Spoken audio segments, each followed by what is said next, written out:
Welcome to my Mystic Messages. I'm Teresa. Thank you so much for joining me, stopping by. Pleasure to have you. I'm a little bit not quite where I need to be just yet. I jumped the gun a little bit on that sign in, but that's okay. We're going to be here doing our thing just the same.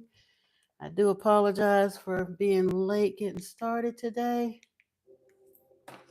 I actually had Amazon deliveries that I needed to wait for, and they wound up being a little bit delayed. So I was a little late there, but I am here. I am here. If anyone can jump in, and if not, I'll do a reading anyway for the collective. So no worries there. Let me see here. Bear with me 1 second. Okay.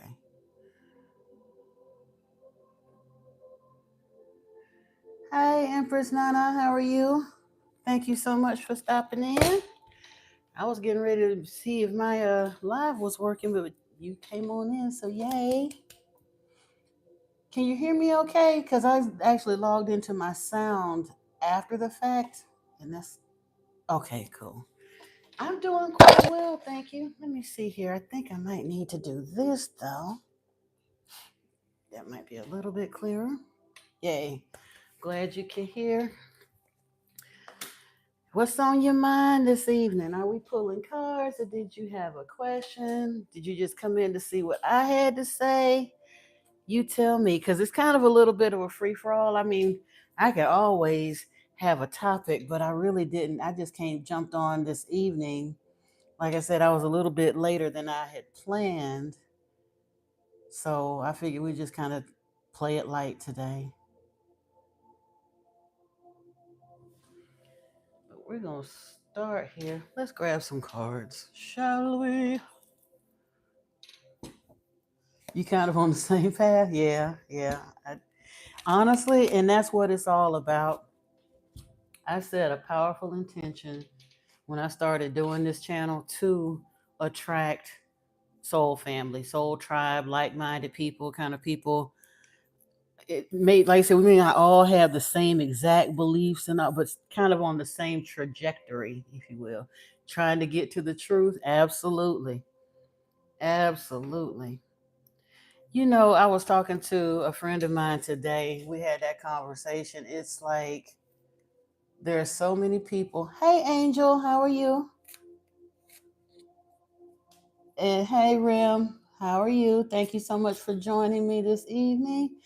Yeah, it's at a point where those who don't know will always try to jump in and stop you from knowing. It's like they want you to bask in their ignorance along with them. Thank you, Angel. Hi, Nelson. Thank you so much for coming in. But yeah, they will always try to, are you sure? You don't need this and you should do something. But the thing is, once you are on this path and once you see it, you can't unsee it. Once you begin to know it, you can't unknow it. Hi, Nelson. Thank you for joining. Hi, Tori. Thank you. Muhammad, salam to you as well. Hello, Miguel. Thank you so much. Thank you so much. Yeah, and honestly, Nana, that's the part that I'm not going to say it's funny because I do understand that the people that fight against it so hard, they're just fighting against their programming. Because truthfully, to truly sane and kind of almost awake people in the matrix reading the Bible the way we were taught it will always be confusing because it doesn't make any sense the way it's taught. You have to truly learn to read it with the real eye of discernment, like the scriptures told us to do. It is a mystic text. So when we try to put the kindergarten version on it that they gave us, all we're going to ever get is a kindergarten understanding, and they were fine with that. But if you actually understand to see it with the eye of discernment, the way Yeshua and the rest of the scriptures told us to do, you'll begin to see. And once you see it, you cannot unsee it. Hold on a second. Hi, Azubuki. How are you? Thank you so much for joining me. As an ex anything, you can reprogram, Dylan. You mean reprogram into what? Real reality or get back into Mormonism? Why would you want to? That's all I'm. Hey, Antoine, how are you? Thank you so much for joining me. Hi, Chen. I didn't know if you were going to be able to join me, Antoine. I know I'm 2 hours later than I said I was going to be. Today is my grocery day and we don't have a car anymore, so I have to order everything and my deliveries were later, but it's so hot. So I didn't dare leave those frozen goods out there on the porch while I'm going live. So I just waited for everything to get here, went ahead and put it up so I don't have to deal with that anymore. Oh, okay. You and me either, brother. But you know what? I did have an interview today and it felt really good. I have a good feeling about it. I won't know whether I actually got the job or not until Friday, but it ticks 99% of the boxes that I needed to tick for a job. And the interview was very, very, I think we had good chemistry with me and the interviewer. So I'm like, I told her, I'm speaking it into existence. Now I know I got to still get past another set of hiring managers and all of that. But yeah, thank you, Chen. I appreciate that for real. I need a job so I can get back to my tarot card addiction. No, I've actually seen some decks that I'd like to get for the collective, but no. Oh, honey. Yeah, Dylan, you got, baby. Listen, honest. Okay, now that lets me know where we're going to go. That lets me know where we're going to go today. I was talking to a friend of mine, and he was saying, we was kind of strayed into the grown folks conversation, and I didn't know if I was ready to go into that just yet. But with what you said there, Dylan, I'm gonna touch on it. We're not gonna get graphic because, you know, the trolls do their thing. Hi, Ronald. Thank you so much. Appreciate you. Oh, in Papua New Guinea. Wow. Hi, Mercy. Hi, Lashonda. Thank you so much for coming in. Greenville. Wow. Okay. Hi, Marcus. Hi, Powerpuff Princess. Awesome. I am so glad to see so many people from all around. But now, I do want to jump back here a little bit, Dylan. I'm going to focus on you for just a little bit. I'm not calling you out in a bad way. Hi, Omar. How are you? I'm good. Thank you. And I do see a man with dreams came in, so that's awesome. Yeah. Um, what do you mean? I seem nice. You won't bother. Did you come in here to troll and then change your mind? Did we convert one? Yay. All are welcome here, even the ones who want you are in that energy of wanting to troll. I'll just silence them. I'm not going to argue with anybody today. I will put them in timeout. You can still watch. We want to keep the flow on a positive note today. But Dylan, I was I'm preparing to do a discussion about the poverty spirit. Well, actually, the gluttony spirit is literally the poverty spirit in disguise, and one will lead to the other. And it was a conversation that I saw on another channel, and I'm not trying to take her work verbatim, so I kind of have to remix it and discuss it a little bit. But the things that she brought out was so profound. I think it's important for us to discuss because I was talking about that, and I know you're like, what in the world does that have to do with a porn addiction? But truthfully, a lot of the things that we struggle with as far as addictions, once we get a spirit of addiction, it really doesn't matter what it is. It could be porn, it could be gambling, it could be sugar, it could be doom scrolling, dopamine, any number of things. Porn is more insidious, I think, because we've been so hypersexualized in our society, particularly in the Western world, as they say.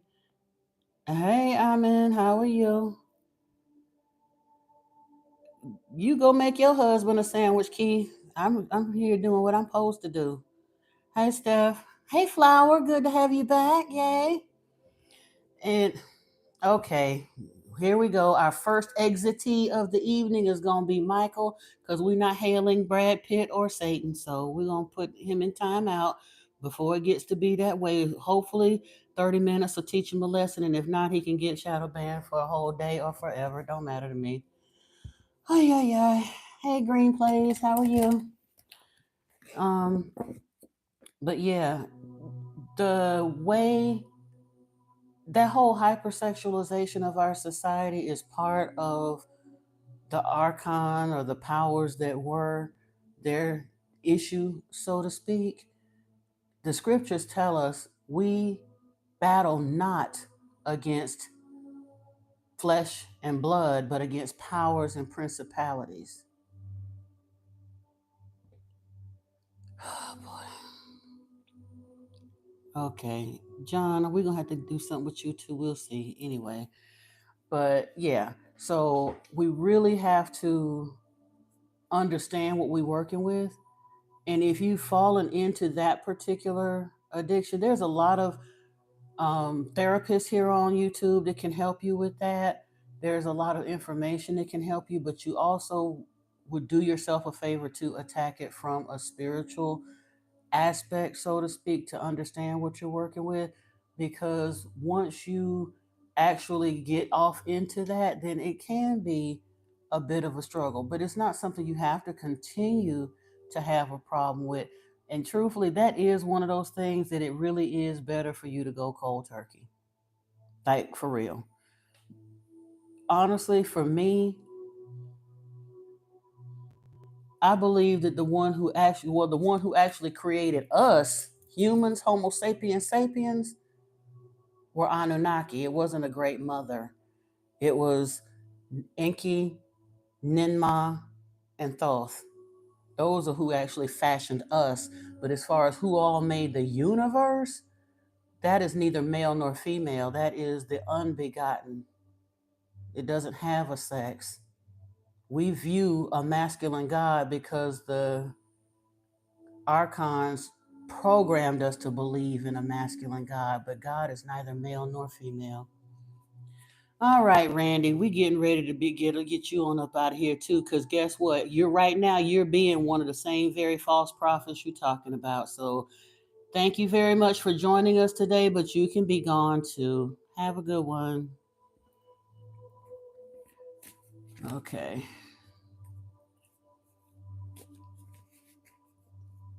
So yeah,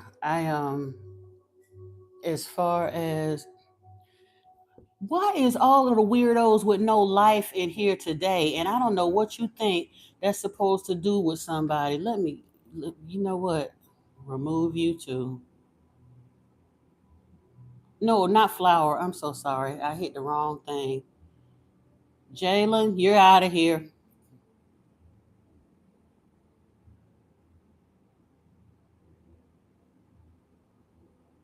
For real, because what I look like and my size ain't got nothing to do. I'm hoping that there's somebody from some part of the world is just fascinated with large black women for some reason. And I was hoping since I ignored him, he understand that that's inappropriate and just leave it alone. But if he say one more thing inappropriate, he can go. There's either judgment or salvation, but guess what? You can choose which one you get, yeah. But guess what? You also have to understand you're preaching the Bible from a Christian standpoint. You have to really, really understand what Christianity is before you get caught up in that. But Dylan, yeah, we're getting back to you. Uh-huh. Okay. Right.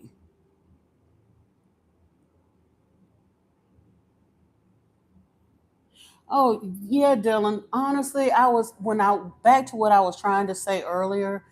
Um, when I really started kind of ramping down this part of the spiritual path, one of the things that came to me early on, and truthfully, it came to me, I think, in a period right before I really got deep in down the spiritual rabbit hole, so to speak. I had just gotten to a point in my life where I was tired of the nonsense, tired of attracting low energy partners and things like that. And I made up my mind. I told my friends, my girlfriends, that I was going to shut it all the way down because I understood that if I became the kind of woman that would be attractive.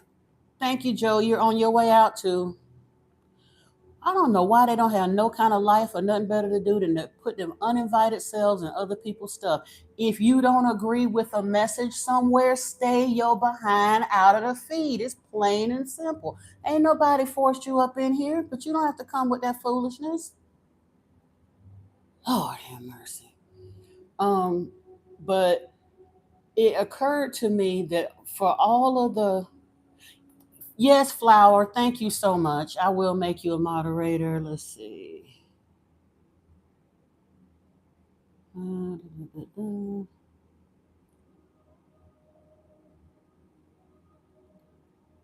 trying to see how to do it. Hold on.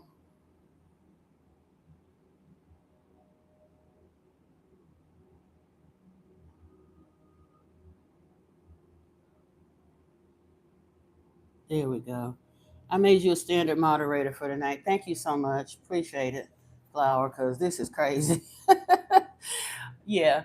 But one of the things that occurred to me was for all of the wars that have been fought and the songs that have been sang and the people that have been unalived over it and all the rest of that, for as much emphasis as we put on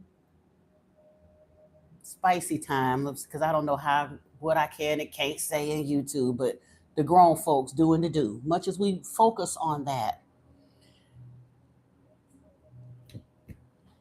Goodbye, Raptor.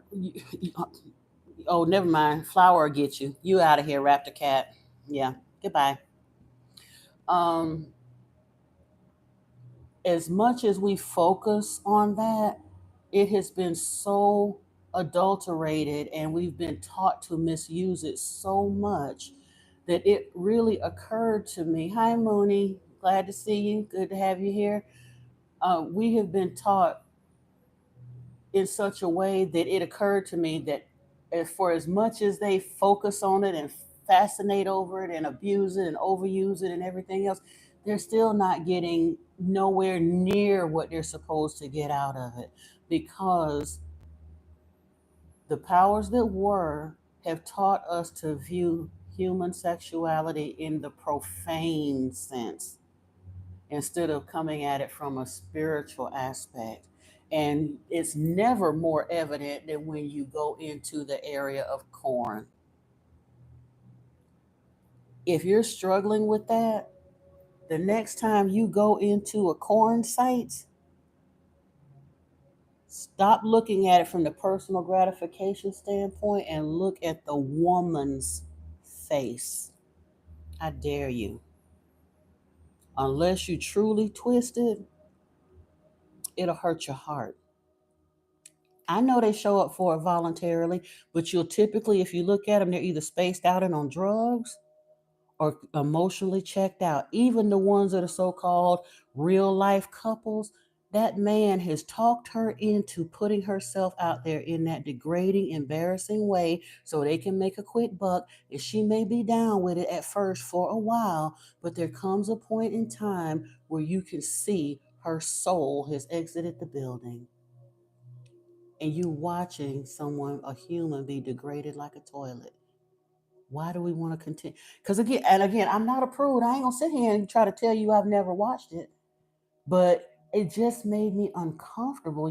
When I really started actually considering what's really happening here, and then you look at all of the people that get so twisted, they actually post people's private moments online without their consent and things like that, and then you get people that have gotten so debased and out of control with it that they seek ever bigger and more dangerous thrills and things that are just absolutely inhumane, all in the name of the next thrill. How sick do you have to get in your mind that you take one of the things that's supposed to be one of the most beautiful, one of the highest energetic interactions that two humans can have on this planet, and turn it into that kind of an exchange. And these poor little girls that's out here now with that OnlyFans stuff, letting anybody with a credit card run through them for $10.99, whatever, hundreds of body counts in the hundreds and all that kind of stuff.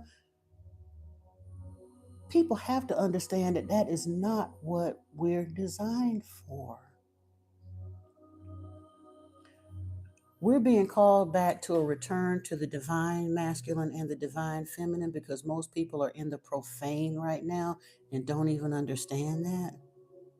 But when we return to the divine masculine and the divine feminine, we also have to return to sacred sexuality and understand it. And again, that's not being prudish, because it was shown to me, if you really clean your energy and really get yourself together and really actually understood what you're doing it with it, there's anking and there's karetsa and there's tantra and there's all of those ways to maximize that. When you actually stop flirting around with demons in your bed and actually invite spirit in your bed, you will reach a level of awareness that you never imagined could exist.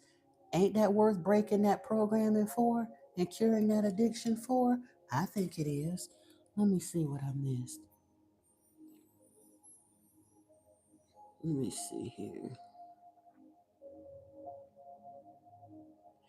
Reader Sphere, if you want a personal reading, you can email me at modernmysticmessages@gmail.com, and we can figure out what you need and all of that. My payment gateway, I only have one at this time. It is at Buy Me a Coffee, but you can either arrange, if you want to support the channel and just make a donation, you can do it at Buy Me a Coffee at that link, or you can also pay for a reading if you want one. I may pull a few cards here for individuals at the time before we leave here, but yeah. Let's see. I want to make sure I didn't miss anything that I needed to talk about here. Dylan, are you still with me, dear?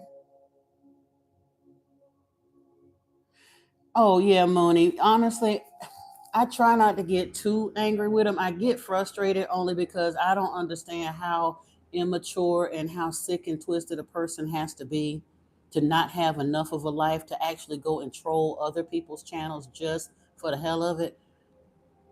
I got more. If there's something here that I'm interested in on YouTube, I'm gonna check in. I'm gonna listen. I'm gonna try to learn. If I'm not interested in it, I'm just gonna stay off of it. I have stuff that come up in my feed when I'm doom scrolling, and I keep right on scrolling. If it doesn't interest me, I'm never gonna stop and waste my precious time to just be a problem to somebody else. It takes a truly low energy, nasty individual to do that. They're not mature. So I try to look at them like annoying little children, maybe, but I try not to get too angry. But yeah. Let me see. Okay, Dylan, I'm glad. I'm glad. Honestly, I'll probably get into a hobby. Well, they need a that's not your problem or your business. But Flower gonna get you going up out of here. I don't know if Chayert don't bother. If he can, I'm gonna ask him nicely now. Chai Gertz, what whoever you are. Honestly, I don't need any kind of. We're not going out for coffee. I don't need those kinds of comments. We really are trying to do some serious spiritual work here. If you want to stay, you can. But if you got anything else slick to say, my mod is on it, and you'll be gone. Okay, I'm just giving you fair warning. And that trolling thing, I don't know why that again. What do I know about synchronicities? Oh, honey, synchronicities are truthfully spirit showing you something. When they catch you paying attention and notice that you're paying attention, your spiritual team will work with you with synchronicities. And truthfully, it's a couple different ways to look at them. When you are in alignment, you align yourself with infinite probabilities. Okay, I appreciate that, but I'm not here for that level of self gratification. I said thank you. When you said that, I appreciate that. I appreciate all of that, but I'm here looking for actual comments that I can comment on. I'm not here to have my ego stroked.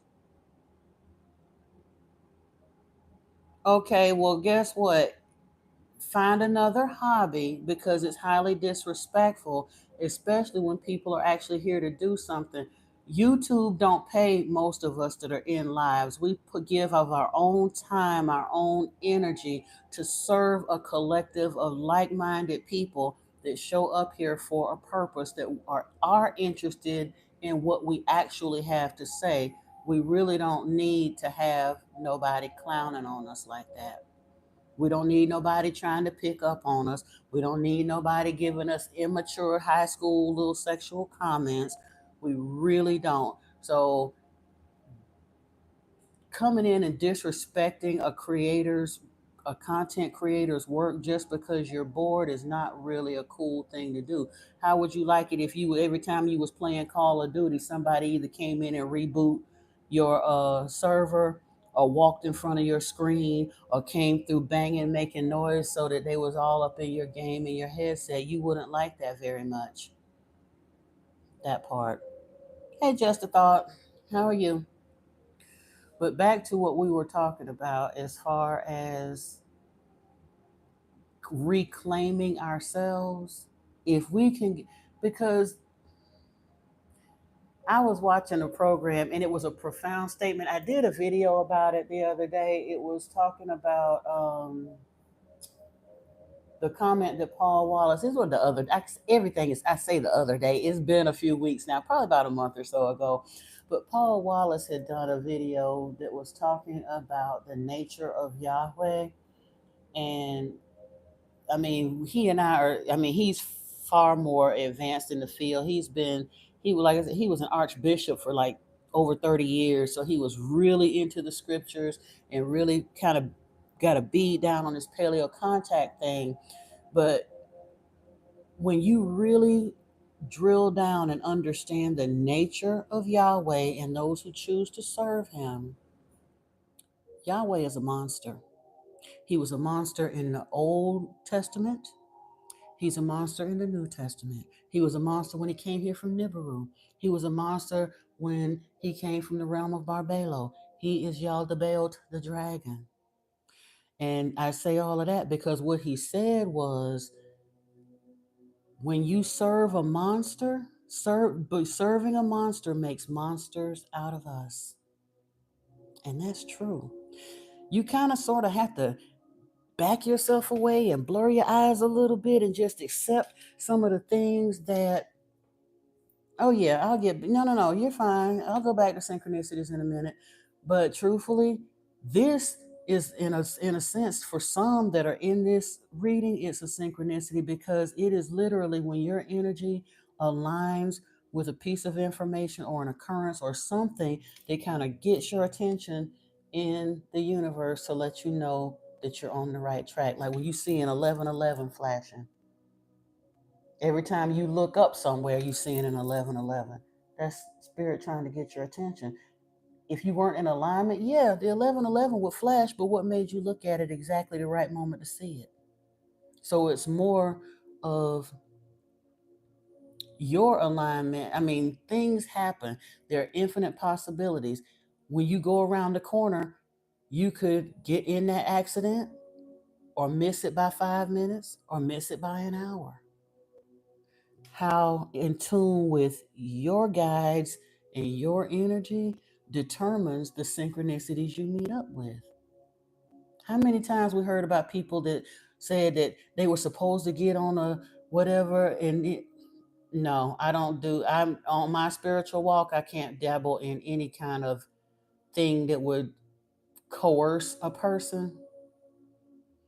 Right. Angel numbers are a type of synchronicity. You can have song synchronicities. You can have uh, people synchronicity, seeing things, birds, animals showing up doing things that are very unanimal. Like I had several on the channel that I discussed having uh, birds stop, jump down the sidewalk and dance a jig and cawing at the same bird showing up every day on the sidewalk, and then all kinds of synchronicities. Basically, Some people want to call them glitches in the matrix, but there ain't no such thing as a glitch when you live in a place with multiple overlapping infinite possibilities and realities. But when you line up with them, when your awareness is sensitive enough that you can see it, then that's a sign for you. The same person frequently in the last 2 months, if you wasn't calling and arranging it, absolutely that's a synchronicity. If you go out to your local store and you're not stalking them because you know their work schedule or whatever, if you turn around every time you go to the store, you're going to see it. For example, I have a deck of cards and I like it because it's a different tarot deck than the standard Rider Waite. It's the tarot of the Orishas.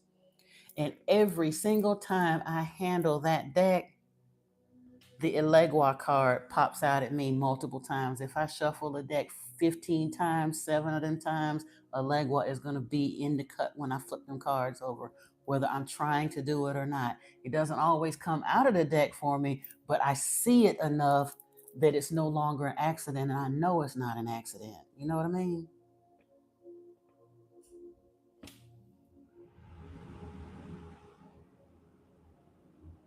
Hi, Brianna. You saying, what am I talking about?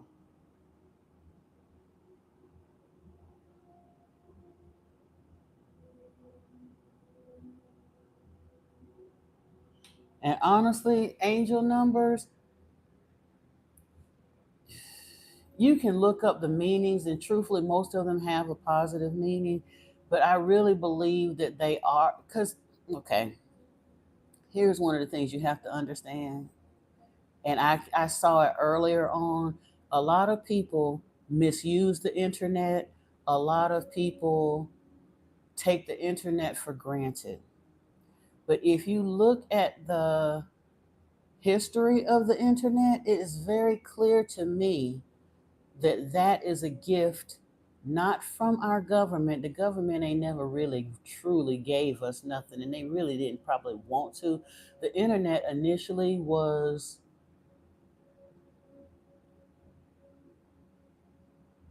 that guy. That is a gamble, because if you put your faith in God, Jesus, and the Holy Ghost, according to what, and you haven't any either, Brianna, you on your way up out of here too, and so is that guy.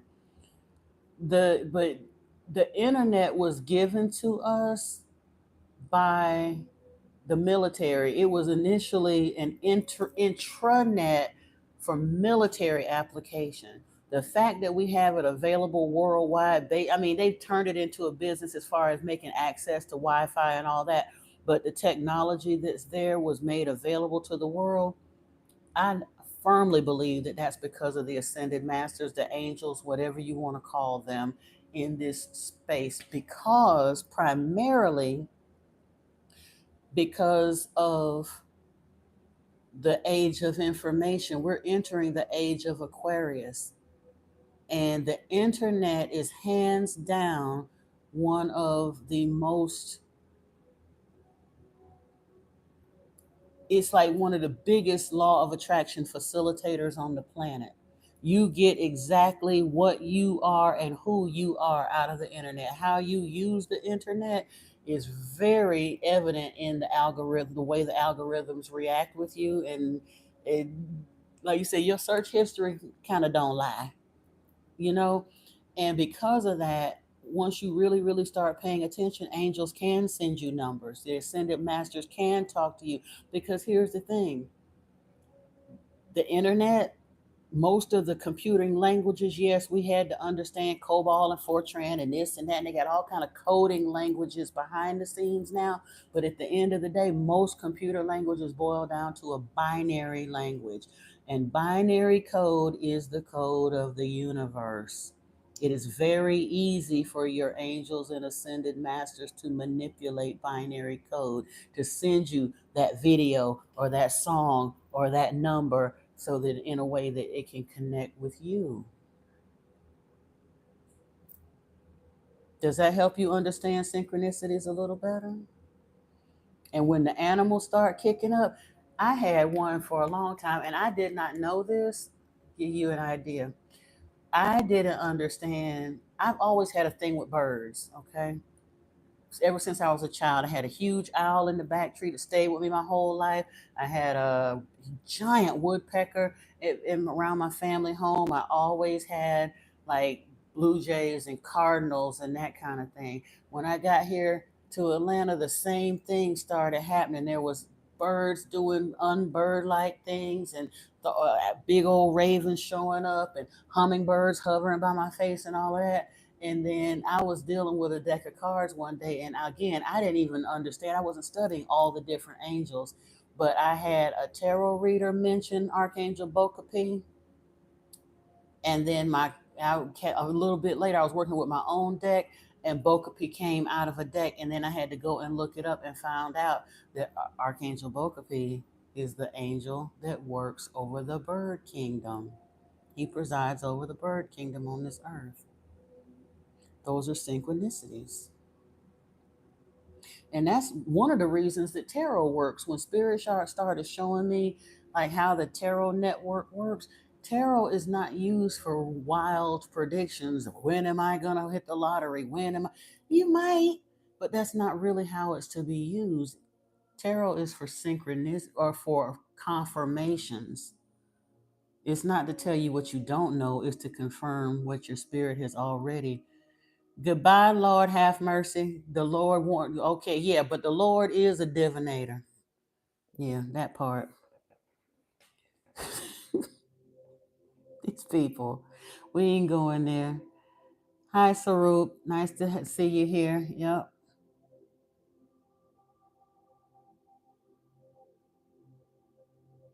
Oh,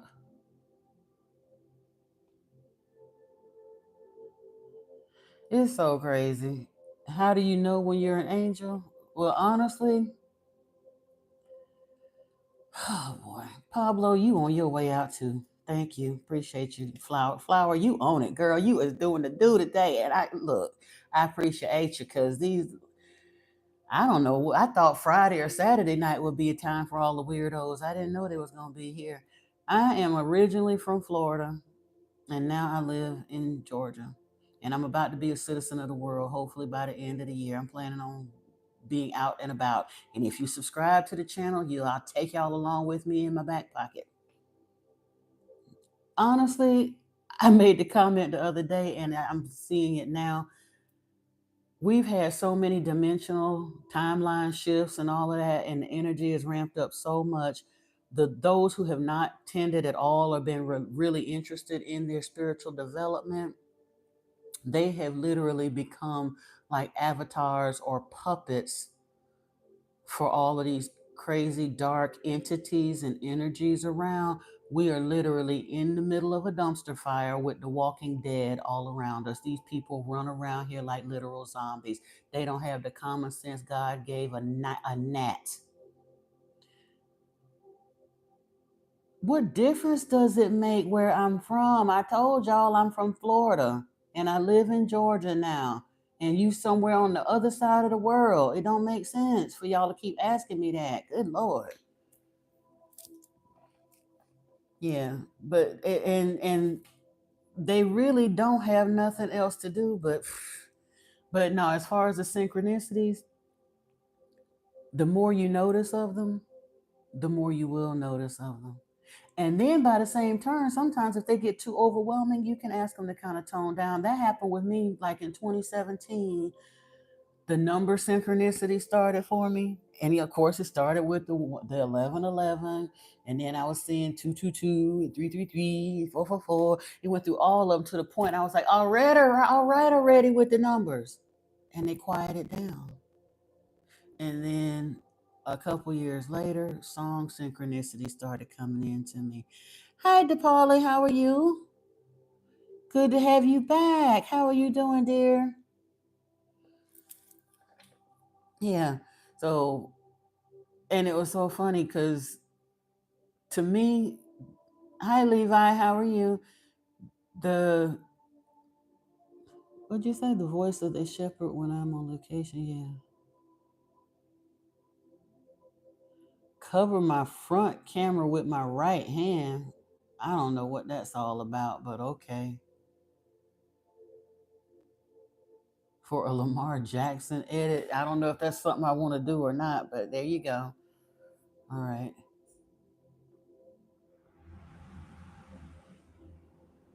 Danny, you said, should you introduce yourself to the woman in the universe? Oh, the one that you keep seeing all the time? If you feel like you should, honestly, meditate on it. If she keeps showing up, she might have a message for you. I mean, I don't know what she's showing up for. It may not. It may or may not be romantic. She could be a high level soulmate that's showing up with some information. She could be showing up with a business proposition. It could be romantic. It could be any number of things. But like you said, you won't know unless you speak to her. If she keeps showing up, I would. I would speak to her.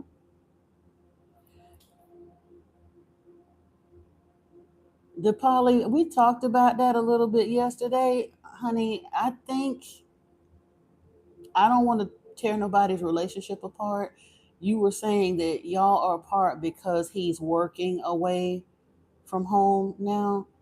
If you genuinely love him and you believe that he's working and not cheating on you, then give him an opportunity to. I mean, he's working away from the home. Some couples have to make long distance work if you honestly believe it's working. Now, if you think he's cheating on you and you don't want to put up with it, if you genuinely think, now I ain't saying if you're being on some crazy female stuff, we can get a little nuts, but if you don't have any real evidence that he's cheating and you genuinely love him, don't allow distance between you two to make you assume he's cheating, and then you're getting some crazy whacked out space in your head that pushes him away from you when it's not necessary. He might absolutely be actually doing what he said he's doing. Oh, Flower is on it. I look, she got this tonight. I can't, yeah. This is a bendy. And guess what?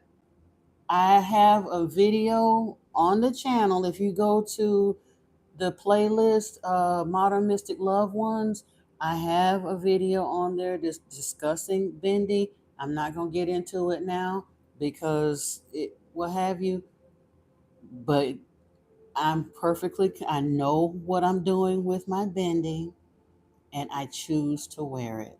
Let that suffice before my girl Flower kick you up out of here. So, oh, I love being able to say that.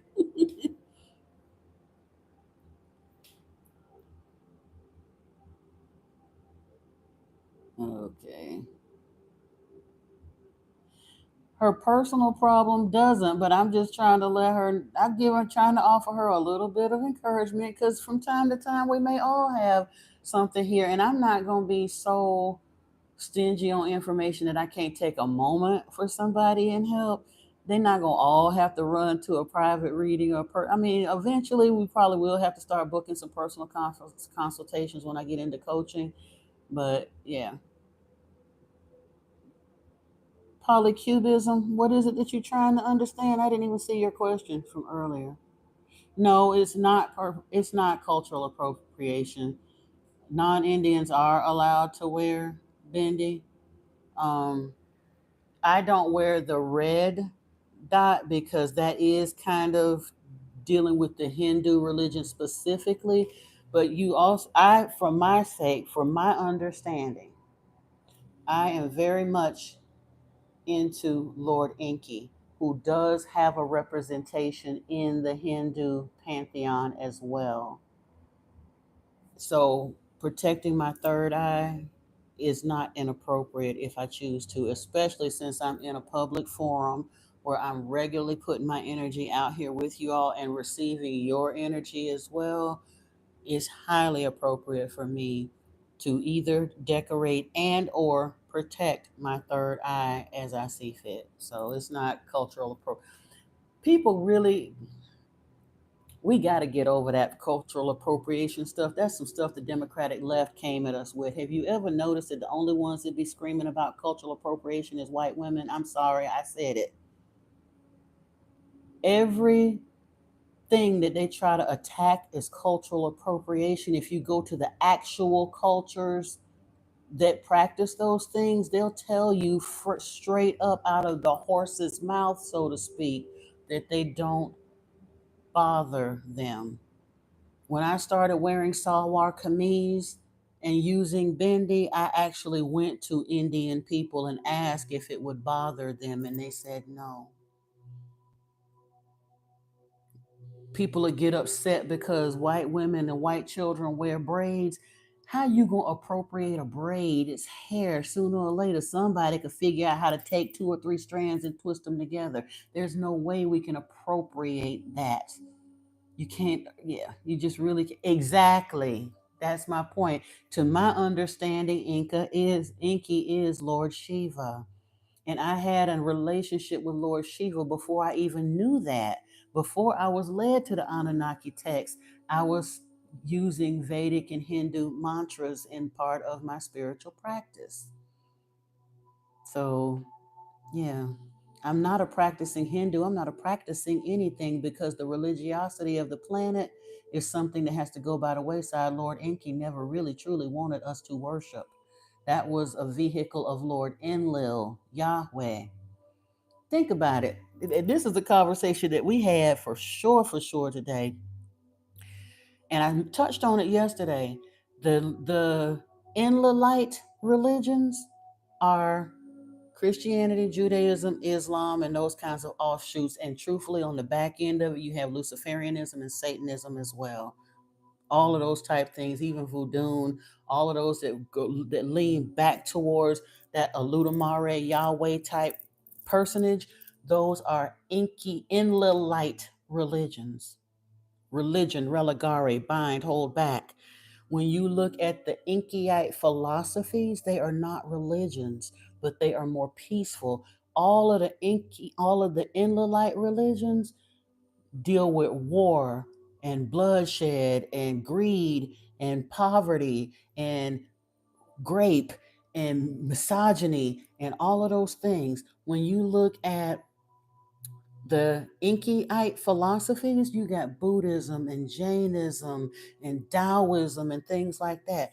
Think about the world we would live in if Abraham and Moses had not set us astray on this path of choose this day whom you'll serve.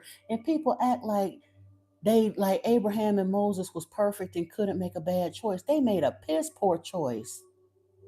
Okay, Flower, that's cool. I'll pay attention. So yeah,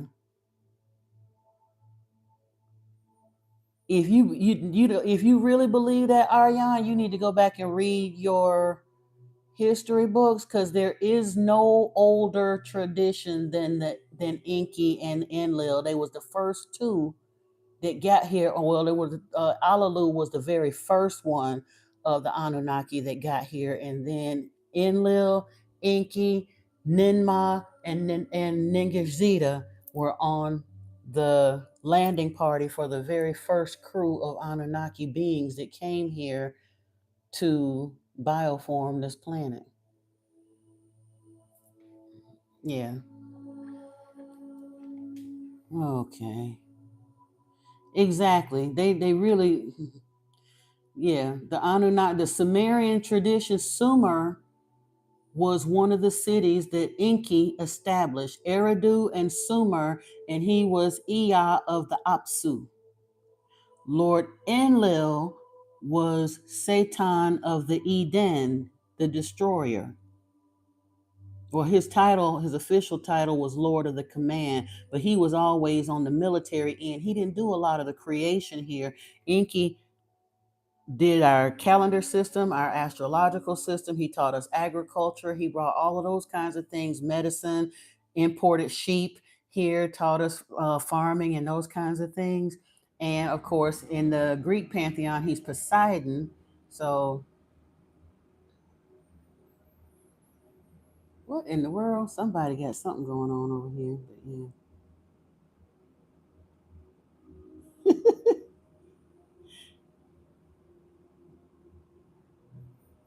I'm trying to see. Antoine, would you mind being a moderator for me for a few minutes too? Because I'm having a hard time keeping up with this. Flower had to step away for a minute. Can you help? Thank you, brother. I appreciate you. Let me get you in here. I'll add you as a moderator too. There we go. Yeah. So if you have questions about that, we're not gonna get way deep into that because we went through the Lost Book of Enki in detail earlier on. I do have that playlist on the channel as well. There's quite a bit of information. I separated the tarot readings out into a separate playlist for those who don't really want to look at the tarot. There's a whole playlist on my channel called Modern Mystic Loved Ones. Those are just me talking about various topics. We get into some Bible study and reflection, as well as some other things that we're looking at, kind of comparing it to and getting us up to speed on these things. There is a playlist for the Emerald Tablets. There's a playlist for the Lost Book of Enki. And there's a playlist for the Enuma Elish and Atrahasis. You said you never heard it. Well, and again, you're in the right place if you genuinely want to know. I have plenty of information, and I'm not just saying it's just on me. I don't just make up the stuff out of my head. I also go back and link other content creators and more people that are far more expert in the field than I am with this, that have access to a lot of those texts and have had the translated documents and things like that. Yeah, so I look into those. For example, Billy Carson and Paul Wallace have been on the beat of paleo contact and the Anuna and Sumerian texts for a long time. When are you gonna marry? When you heal your energy enough to attract a divine count? Oh well, you won't. You might just marry anybody. Who knows? You'll marry when you choose to marry. Now, if you want to marry a divine counterpart, you'll marry when you become a divine counterpart and attract one to you. I have no way of knowing when that's going to be. It depends on when you choose to allow that to happen.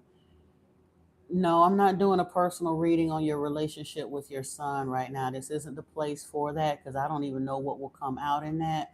If you want a personal reading in depth, email me at modernmysticmessages@gmail.com and we can make arrangements for a personal reading.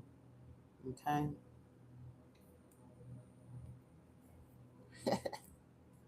You were in the microverse? Okay, well,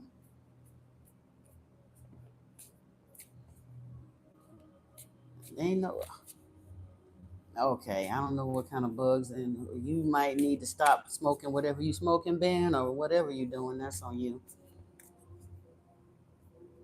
Mario Bellino, yeah, I like Mario Bellino. Now, sometimes you have to be in the mood for reading the subtitles, but yeah, Graham Hancock, I like listening to him and Jordan sometimes, but Jordan Maxwell, I'm lately though, like I said, Paul Wallace is my guy. He is right on the bead of everything that Spirit has been showing me, what I was seeing in meditation, what Yeshua was showing me, all of those things.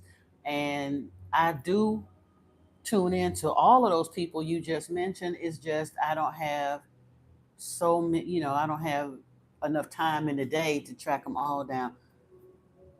Are you planning on going to Japan? I know I am. Listen, and I'm not trying to be rude or disrespectful. There are any number of possibilities out here. A lot depends on what you choose to do. I'm not here as a fortune teller. I'm not parlor tricking nobody.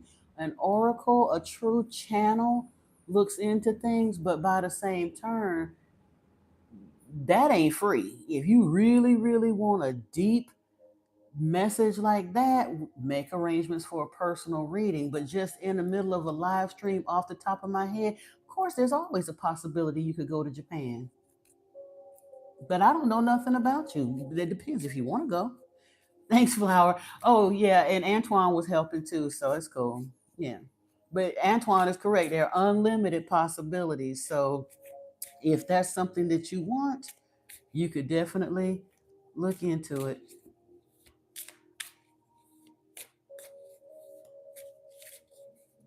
Uh-oh. Yeah, you did. You are crying there. You all right, Flower? No, ain't nobody put me through no microverse. I'm good though. Hi, Deborah. Did we have any other questions pertinent, or shall I pull a few cards? Because now they starting to get a little loopy. Let me light some incense either way, because absolutely. Look, I got now. That's a question even Lord Inky had a deal with. What's the difference between destiny and fate? That's an existential question. The destiny, I believe, our destiny is an overarching, like a larger scale trajectory, if you will, but you can tweak it along the way as you want, which in a way kind of tweaks your destiny. Think about it. If your roadmap says go right and you choose to go left, you have a choice, but there's always, it's just like a computer program, if this, then that. And when you go take this many left turns off of your designated path, you can wind up in a situation where you've essentially changed your destiny because you chose not to follow that path. So you kind of sort of have to lean with the flow if you want to go with what you feel like is a divine destiny, working in cooperation with your angels and guides. You just have to listen to them. Honey, everybody is having financial problems right now. First off, you a grown man, you age 40. Why are you allowing your parents to tell you who to leave and stay with? We're not doing that. Deborah, I wanted to get back to mention something to you. When are you going to get back with your ex? Please know that 99% of exes are exes for a reason, and typically going back to them is only raking more trouble into your bosom.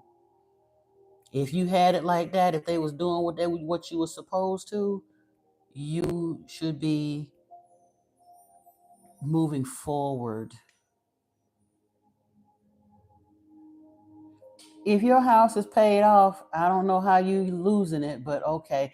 Listen, I'm gonna say something harsh but fair to everyone, regardless of the situation.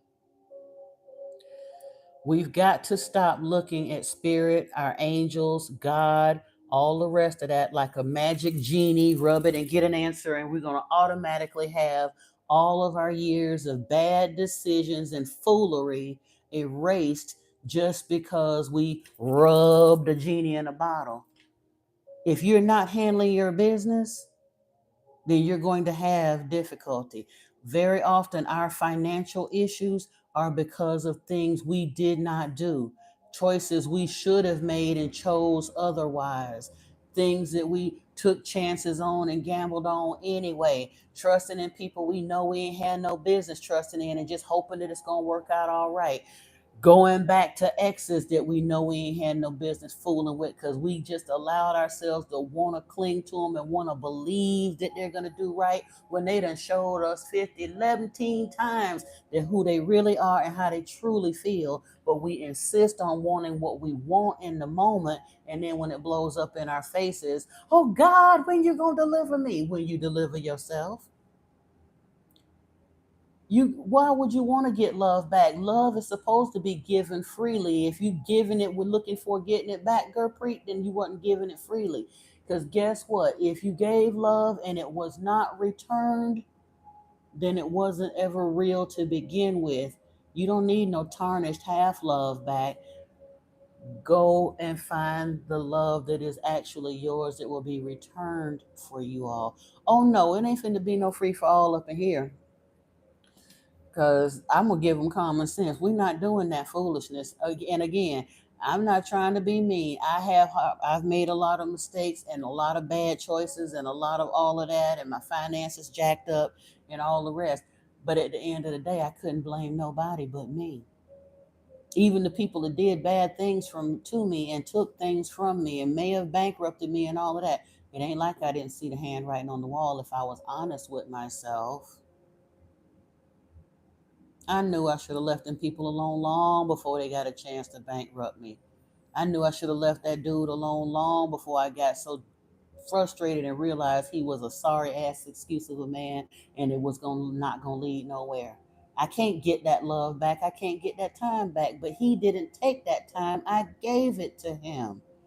So why would I sit around whining somewhere about trying to get it back? I'm gonna look forward now that I'm in a healthier, more healed place and find a love that is truly deserving of me. Hmm? We have to be realistic. We really do. Did you have a question, Mr. E? Because I wasn't trying to have it be a free for all, but some of that stuff they come up with, and I get it. A lot of people want to do the fate and destiny thing and all of that. And I'm not saying that spirit can't assist you to a degree. We get angelic assistance all the time. But the first line of defense we always need to look for is our own common damn sense. And stop doing stupid stuff and expecting that spirit is going to keep pulling us from the edge like we're toddlers. We're not toddlers anymore. And you know what? I heard somebody talk about this one time, and it made so much sense to me. Especially if you have a spiritual calling over your life, whether you understand that you do yet or not. But if you kind of sort of on this channel, you probably sort of kind of do. Very often, when you're on that path, kind of at the should be old enough to know better stage, and you still out there doing stupid stuff, and you wonder why the angels ain't saving you, they will not. Our ancestors and our spiritual guides will not save us at that point because we would not learn the lesson then. They'll interfere sometimes in the case of like life or death, yes. They do have to, they'll sometimes they'll intervene there, especially if you got a serious calling over your life. They might intervene in some miraculous way to keep you from checking out of here too early. But I'm saying, as far as when is the love coming, when is the money coming, when is the all of those genie in a bottle type things that we want to know and understand, sometimes we have to figure that out because we're supposed to be able to figure those things out and learn how to manifest within the framework of how manifestation really works. Not continuing to do things that are super counterproductive to what we're asking for and expecting God, Jesus, the universe, our angels will just hand it to us anyway, like hitting the lottery. You might hit the lottery if that's part of your plan, but guess what? What a lot of people are asking for is almost the equivalent of asking to hit the lottery without ever going to buy a ticket. That ain't never gonna happen, right? How many people you know, if your neighbor win the lottery, are they gonna give you their ticket? That's never going to happen. So we kind of sort of have to stop trying to hang on to dangerous, um, traumatic, unproductive relationships and try to make them be what we want it to be. Of course, man. Look, we manifest all day, every day, even when we're not trying to. That's the thing people don't realize. Law of attraction is real, and we are creators. We are manifesting, transmitting, and receiving mechanisms. The thing is, most of the time, we're manifesting from our sloppy creations, and we don't even understand. We're doing the one step forward, two steps back thing because of our sloppy focus. We're always manifesting something. Sometimes it's some of what we want, sometimes it's some of what we don't want. And when we get so tripped up on what we don't want and get really focusing and drilling down on that, we can take ourselves down a long tunnel of stuff we don't want. And guess what? The devil ain't doing it to you. You're doing it to yourself because of your sloppy focus. Learn the universal laws, learn how they actually, really, truly apply. Why would you give up? Now that's something I don't believe in, Mr. E. I honestly don't. That saying, as long as there's life, there's hope, that is real. If it's not working the way you want it to work, the way you think it's supposed to work, the way somewhere deep in your soul you know it can work, that's when you drill down and start learning. Don't just keep throwing stuff at the wall and hope it stick from an egotistical standpoint.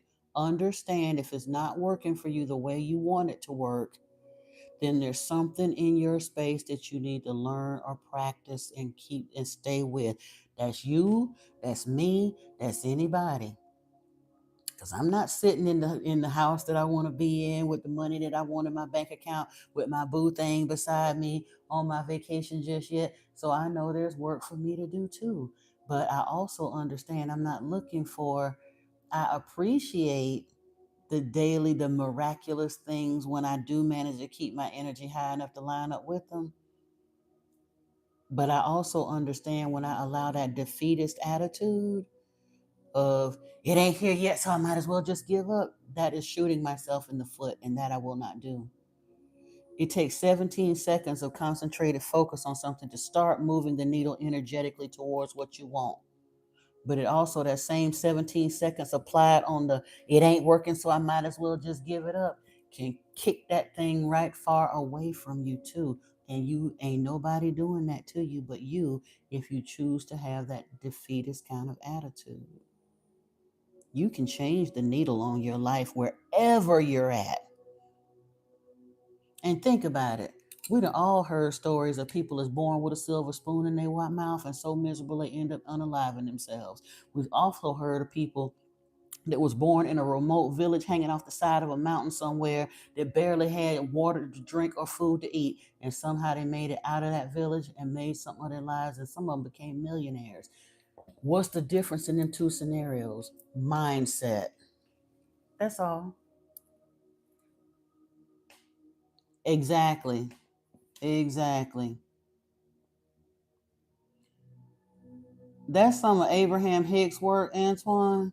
But I mean, they've done so many experiments now. And again, this is a lot of stuff that they're not going to tell you in mainstream. But if you start messing around with the Joe Dispenzas and the Greg Bradens and the Abraham Hickses and things like that, you kind of start picking this stuff up. But even was it years ago they had that famous experiment, the double slit experiment, and they found out that a wave will actually behave like a particle when someone is observing it and expects it to, kind of. And they didn't know that that could happen, but it can. Experiments that have changed it completely from what the hypothesis thought it would be based on the belief of the person that was doing the control over the experiment. I'm American, but I'm kind of a world citizen too, Ayla.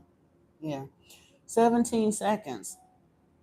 Where energy flow, where attention goes, energy flows. So, as powerful creators, like I said, we literally are an electromagnetic being. You got our battery system basically is a fluid base. Water is like a liquid crystal as well, and we are electromagnetic beings. When you focus your attention and your intention on anything for 17 concentrated seconds, I'm not saying you can instantly manifest something in 17 seconds, but if you concentrate your focus on it for 17 seconds, you begin to move your energetic needle towards it. That's one of the reasons meditation is so important, and people don't want to do it. They get sloppy about it. But the more you actually learn to calm your mind and allow those mind movies to kind of go, and you can go and play in your vortex and kind of tweak things and stop fighting your beliefs, stop killing your beliefs with doubt, you'll find yourself manifesting more and more and more of what you want. No one said Jesus Christ is God. He told people he wasn't God. He told us we are gods, though. Did I not tell ye are gods? But God don't mean what you think it mean, brother. It only means powerful ones. The Elohim means powerful ones. El Elyon or El Shaddai, excuse me, is the sons of the powerful ones. El Elyon is the destroyer. That's Yahweh. But you need to know and understand what you're reading when you're saying those type things. Yeah, Yeshua never claimed to be God. In fact, Yeshua was teaching those Eastern principles, meditation and body work and breath work, and he told the Essenes how to do the fasting and the enemas and all that good stuff. Yeah. No, Jesus is not God. God, as we put no in the Bible, ain't even God. That's a lie he told to get people on his team. And truthfully, reading through Psalms and Proverbs and Job and those ones, you'll start to understand. If you actually look at what you're reading in the Bible, you'll start to see the personalities of more than one Elohim being described. Sometimes he's described as very just and fair and generous and compassionate and loving, and sometimes he is literally a nasty SOB, deceitful, violent, da da da da da. Those are, he's not schizophrenic. They're describing more than one Elohim.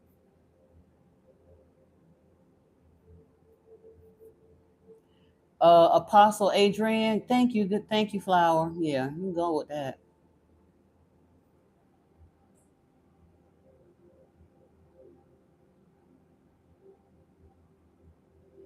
Michael is an archangel, and truthfully, the angels aren't even what Christianity would have us believe they are. The word angel simply means messenger.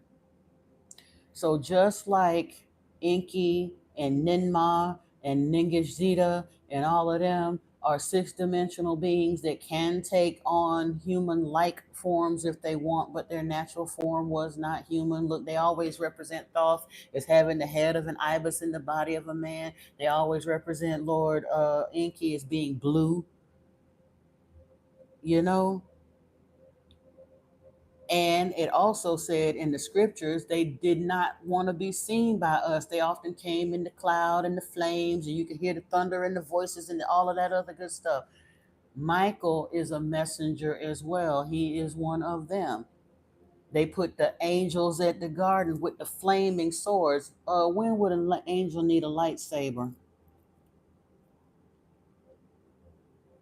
We're taught that idea of these winged creatures flying into this and the little cherub babies and sky daddy and all of that, but we're dealing with multidimensional beings from another planet that came here to save their planet, and they needed workers, and they genetically modified the the primates that they found here.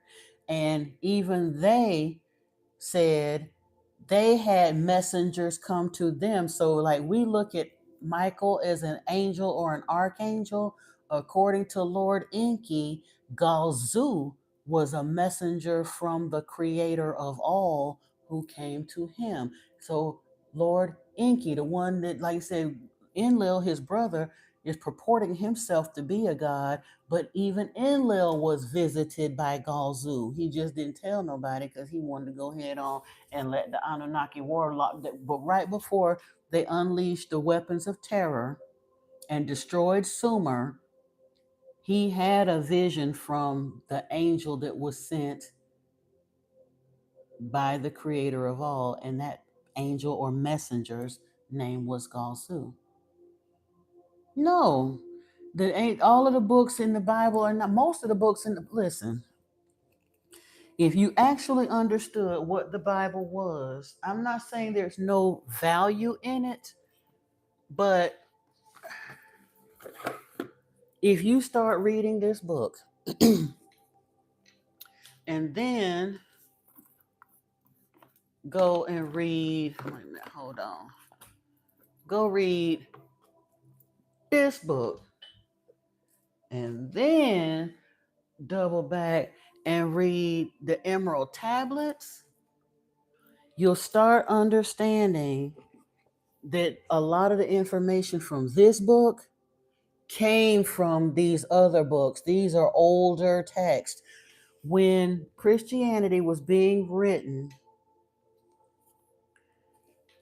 first off, Christianity wasn't even a thing until 295 years after they executed Yeshua. Please know that.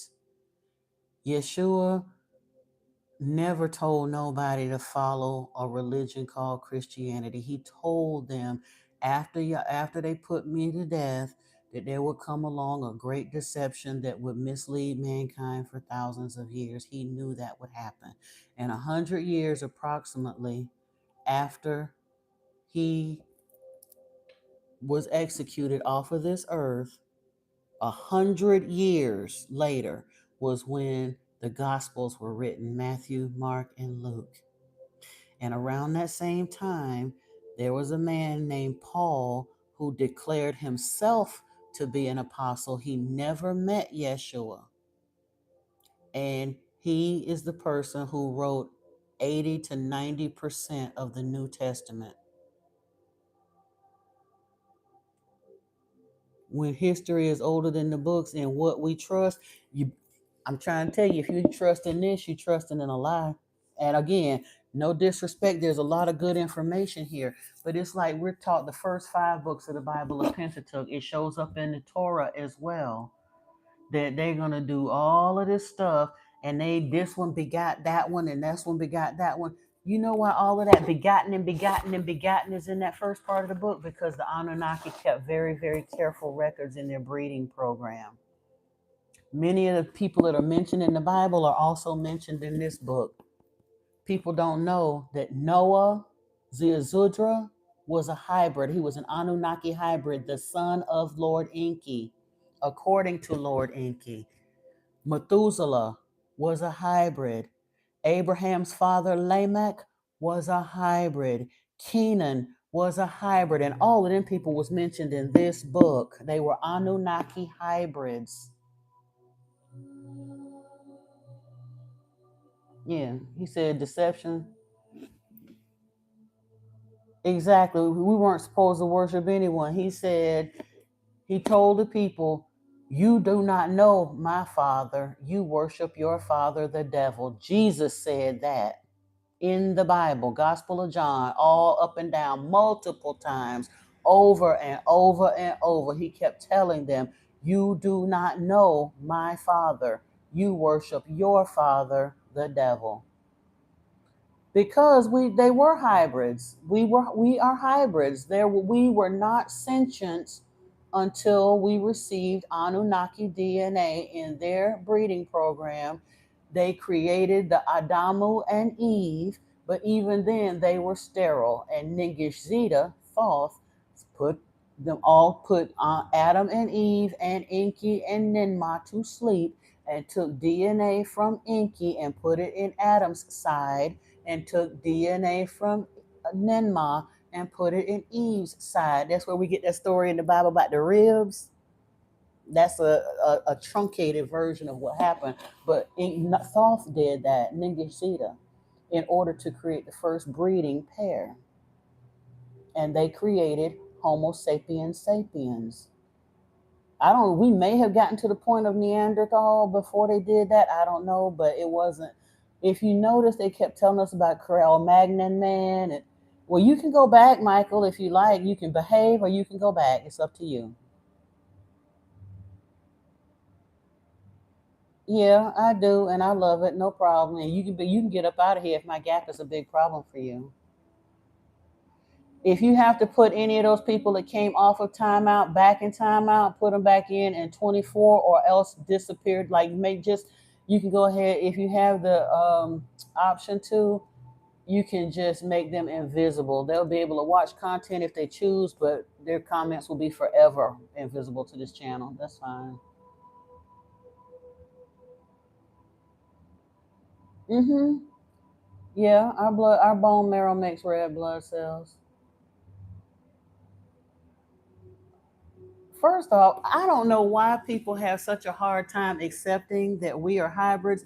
If we, in our pitifully immature state. And I'm saying that we like to think of ourselves as so technologically advanced because of the things we're doing now. We ain't a pimple on the behind of what the Anunnaki had to do or say. They're literally 500,000 years ahead of us in their lifespan and technology, if not more.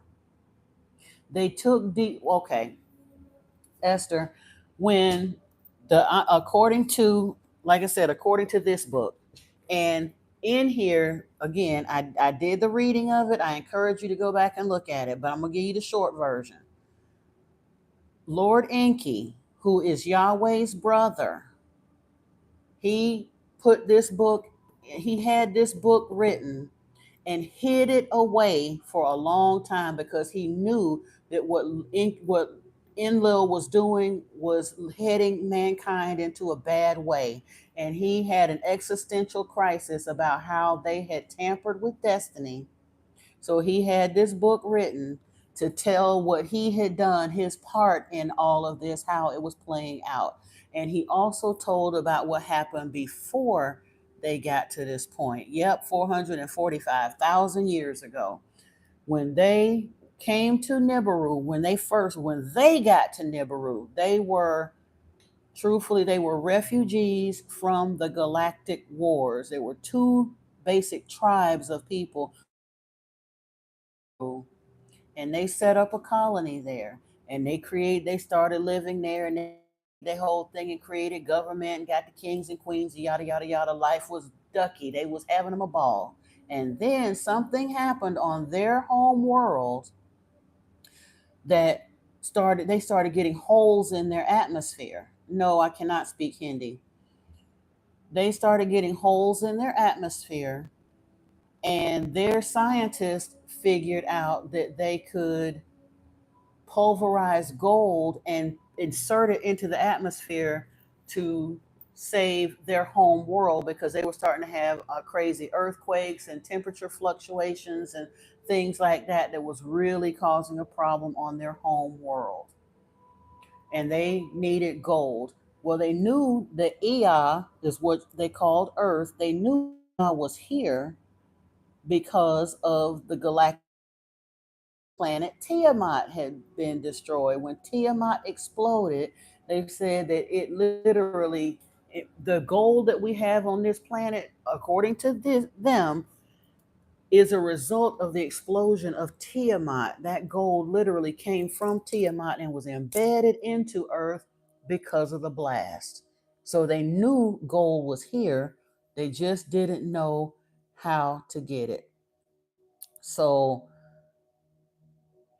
because of the explosion from Tiamat, there was an asteroid belt preventing people from getting to Earth. They tried to get to Earth or Ea several times, and they had several ships that crashed, and the people never made it.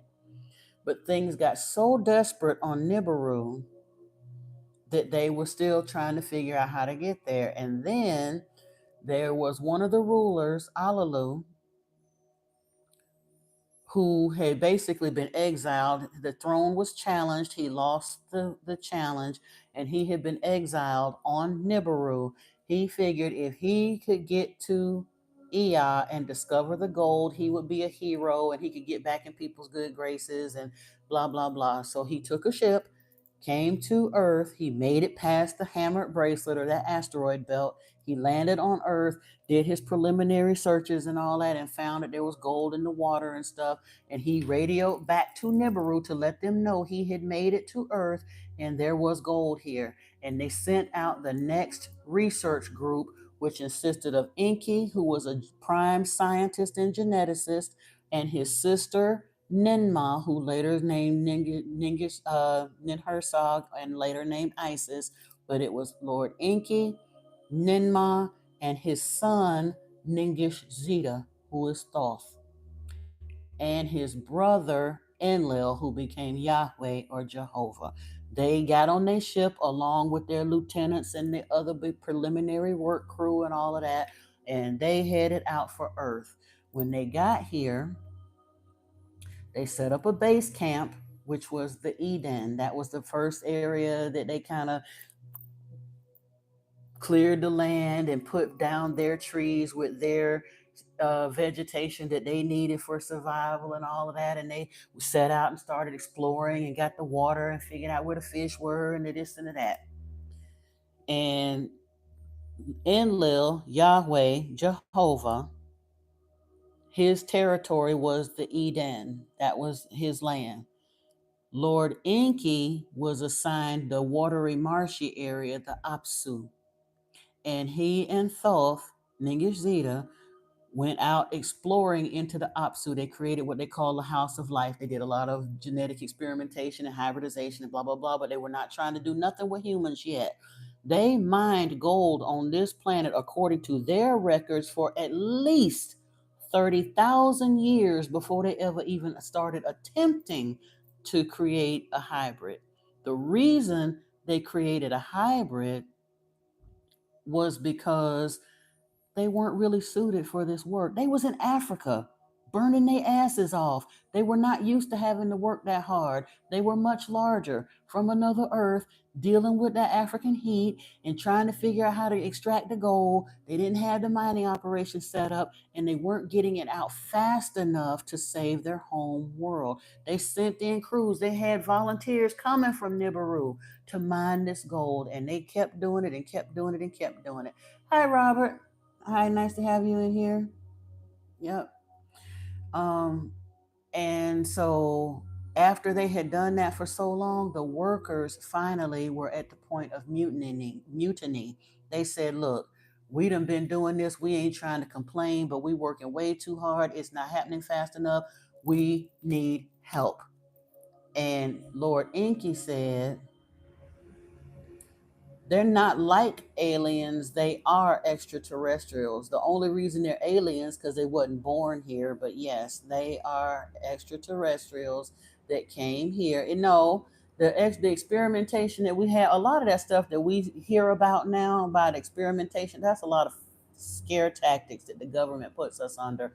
A lot of that stuff is not actually being done by the people you think is being done. We're told that to keep us in fear because they don't want us to know the truth. They've been working in cooperation with several extraterrestrial colonies for decades now and reverse engineering stuff. We sitting on, look at the technology we sitting here having this live on. Aluminum foil, hovercrafts, microwave ovens, cell phones, internet, all of that, and cloning technology. You really think we figured all of that out by ourselves? We was riding in donkey carts and burning pig fat for fire, for lights less than 200 years ago. And now everybody, damn near everybody on the planet is carrying a computer in their pocket with video phone capability. We didn't get that. We're not that smart by ourselves. We're just not. But in any event, um, when after they got back to Inky, he was like, look, they've been out here experimenting and whatever. He said, I think I have something that could work. Out here in my explorations in the Apsu, I do see a hybrid, a primate here that we could potentially infuse with our, they called it essence, but our DNA, and create a worker. And even that was not an instant thing. They had several iterations. They had 7 women that voluntarily came from Nibiru, and they carried those babies. And some of them had issues. Some were sterile. Some were, their limbs weren't sound, and blah blah, all of that. And then finally, Ninmah said, "I need to, God of destruction, you gonna be up out of here. Thank you." Um, Finally, Ninmah had the idea of doing the artificial insemination, or I'm sorry, doing the in vitro fertilization in a clay vessel instead of the materials they had brought from their home world. And that's how they finally got the zygote to at least germinate. And then she also made the decision, since that still they couldn't carry it to term that way, she said, let me carry the zygote myself. And she did. She gave birth to the Adamu, and then Enki's wife, Damkina, gave birth to Eve. And then when Thoth further bolstered that hybridization by including Enki and Ninmah's DNA into their side, that's when they became a breedable pair.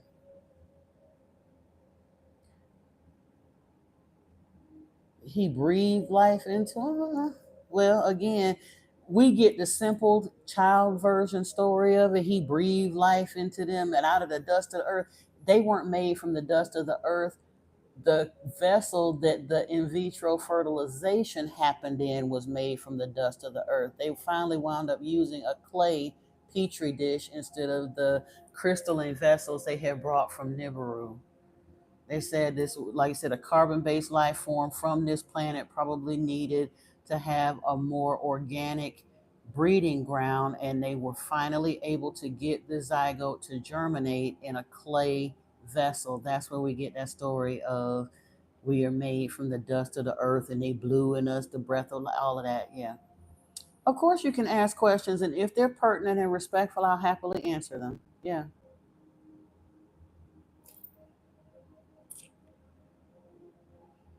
Yeah, more DNA. And truthfully, now here's the really cool part that people don't understand. We're told that Adam and Eve was the first man and woman, and they were to a degree, but Adam and Eve is not where our primary lineage comes from. About 130,000 years after Adam and Eve were created, Enki noticed that that genome was devolving again. It wasn't stable. And what he did, that's one of the reasons there's so many other organic hybrids out there. Well, plus he was probably a horny bastard too, a little bit, you know. He did his fair share. I love Inky, but he get around. Papa was a rolling stone. You hear what I say? But when he noticed that the genome was devolving, he actually made it with two humans that he saw in the Apsu. Their names were Dawn and Dusk, and he gave birth, they gave birth to Adapa and Titi. And because they had even more Anunnaki blood in them, they were known as the first civilized man and woman on the planet.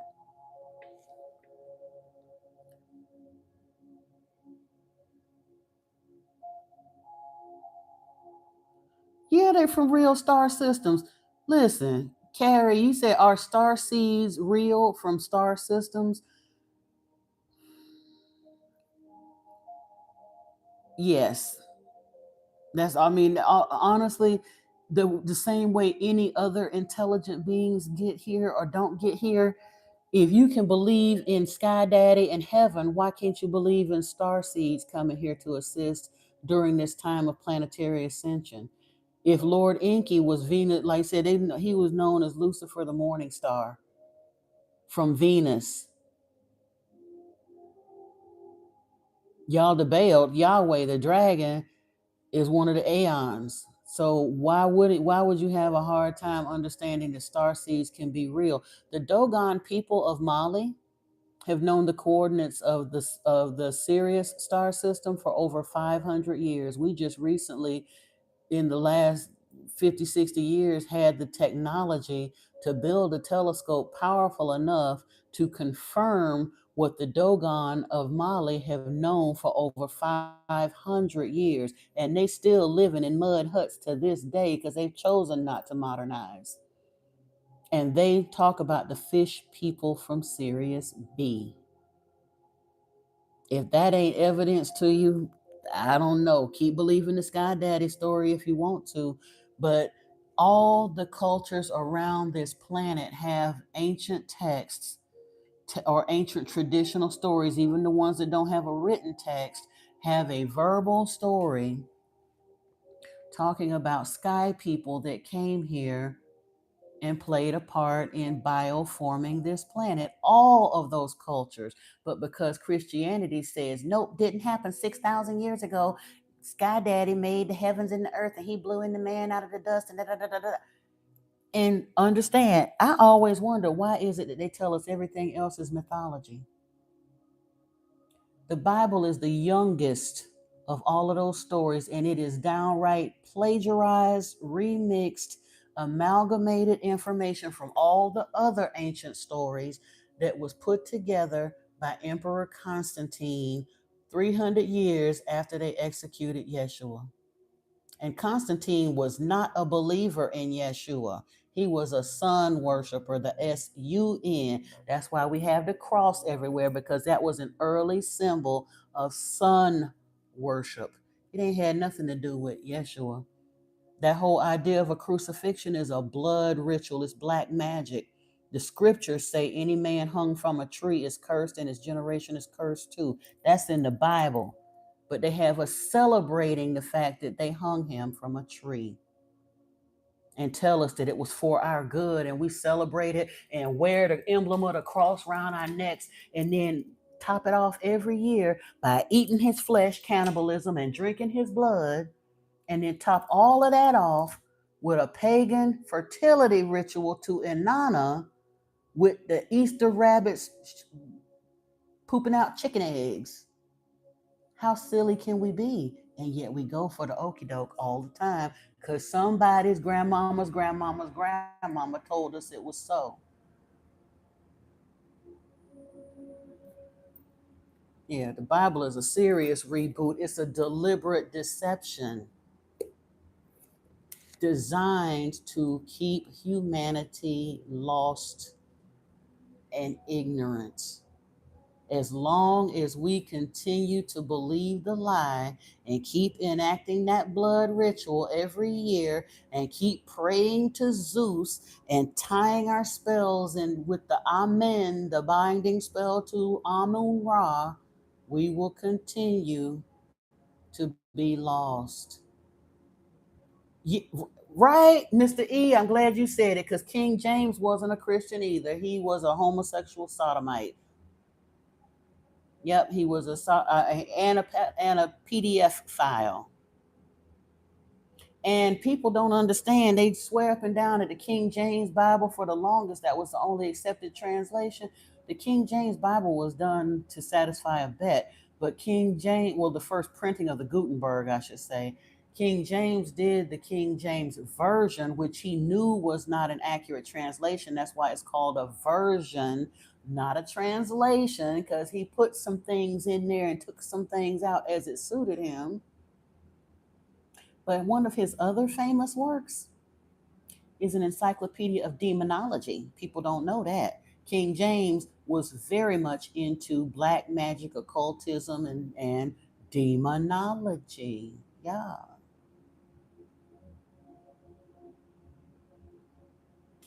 Wait a minute. You said that.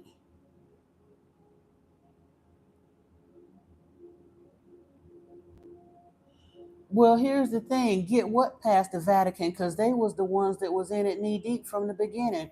When Constantine allowed the creation of Christianity, the Vatican have had their hands on the throttle, the driver's seat, the steering wheel, and everything else of Christianity from its very inception. That's one of the reasons why, up until 500 years ago, it was illegal for anybody to have a Bible. If you got caught with sacred texts, up until most 90% of the planet couldn't read anyway.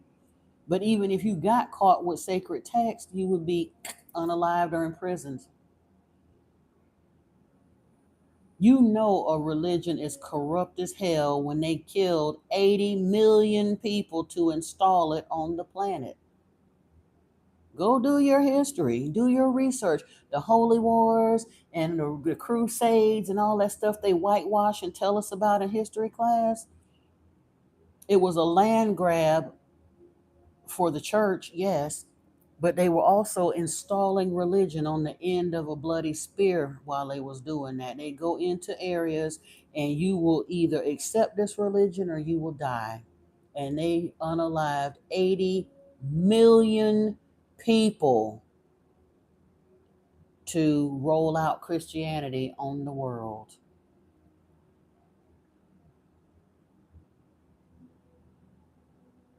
Honey, yeah, the Muslim religion ain't no better because the Muslim religion, it still goes right back to Yahweh. And honestly, I can't even fault Muhammad, peace be upon him, because at the end of the day, Muhammad don't even know if they wrote down what he said because Muhammad couldn't read and write. So that was a prime opportunity for the military fighting factions and all the rest of that stuff that was happening. Because you got to remember, we want all of that. We want the Jews and the Muslims to be separate because they've chosen to stay kind of sort of separate now. But they was all living and working and intermingling amongst each other during the time that these religions were being laid out.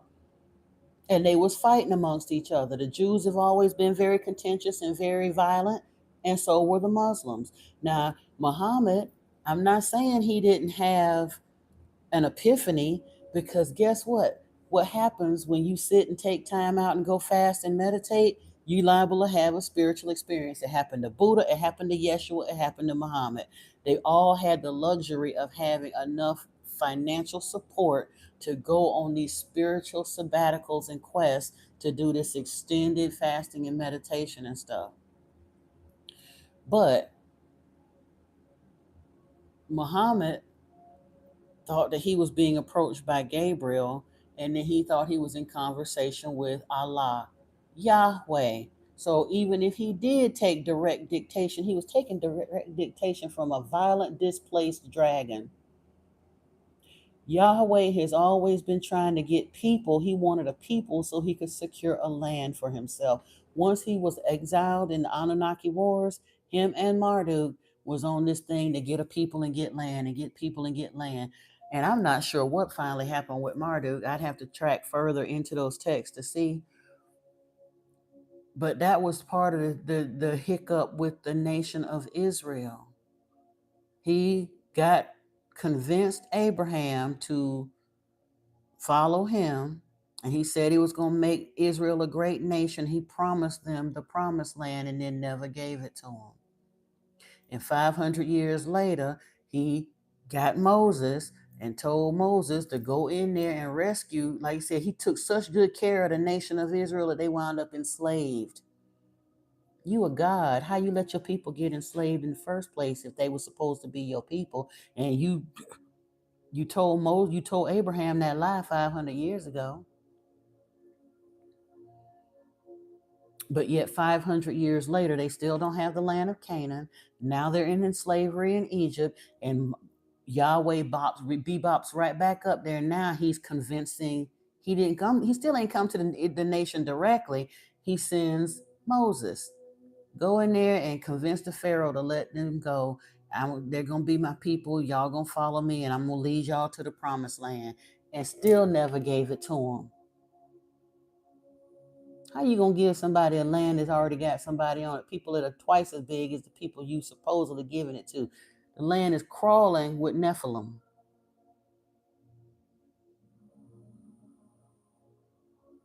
Actually, Mr. E, if you'll remember, when they first got out of Egypt, when Yahweh abandoned them at the foot of Mount Sinai, and when they was out there starving and eating manna for God only knows how long, they said we was better off in Egypt. At least we had something to eat.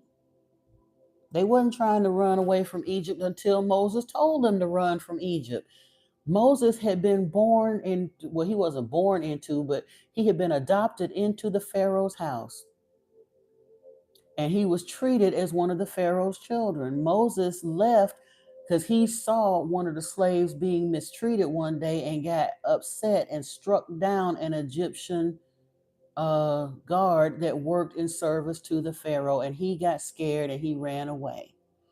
And when he ran away and went out there, I forgot how long he was gone, but that's when he hooked up with Yahweh. Do you notice a theme here? Yahweh looks for interlopers that are struggling and in trouble. Abraham had left Ur and was out there with Sarah, not doing so great because of the famine and the this and the that. And Yahweh come along and said, hey, you serve me and I'm going to hook you up. I'm going to give you a child in your old age and I'm going to make your name mighty. I'm going to give you a mighty nation of people. And did not fulfill. Yeah, he got the nation of people, but they was struggling. He didn't deliver the land. He had promised them none of that. He lied to them, openly lied to them. And when they wound up, they were a nomadic people for a number of years. And then they were in captivity. And by the time they went to captivity, it's interesting to note, because again, they were not worshiping Yahweh. When they were in captivity, they came out of the land of Egypt worshiping Moloch because they made the bull when they were at the foot of Mount Sinai. That's why that's why Yahweh was going to kill them all. He was mad because they made that golden calf. And he was so mad, he said he was going to kill every single one of them right there at the foot of the mountain. And that's when Joshua and Caleb said, no, tell you what, don't kill us all. I'm going to round up some of my buddies over here.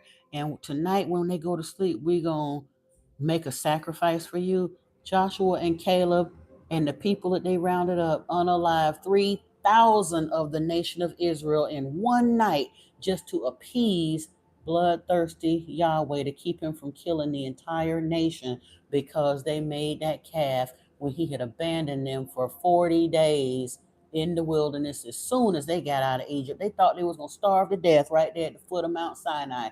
And so they was worried about it. They didn't know what to do. They prayed to the God that they knew, because this new one they were signing on for, they didn't know yet. So they went back to pray to the God that they knew, and Yahweh was going to kill them for doing that. And did create a partial genocide to the tune of 3,000 people in one night.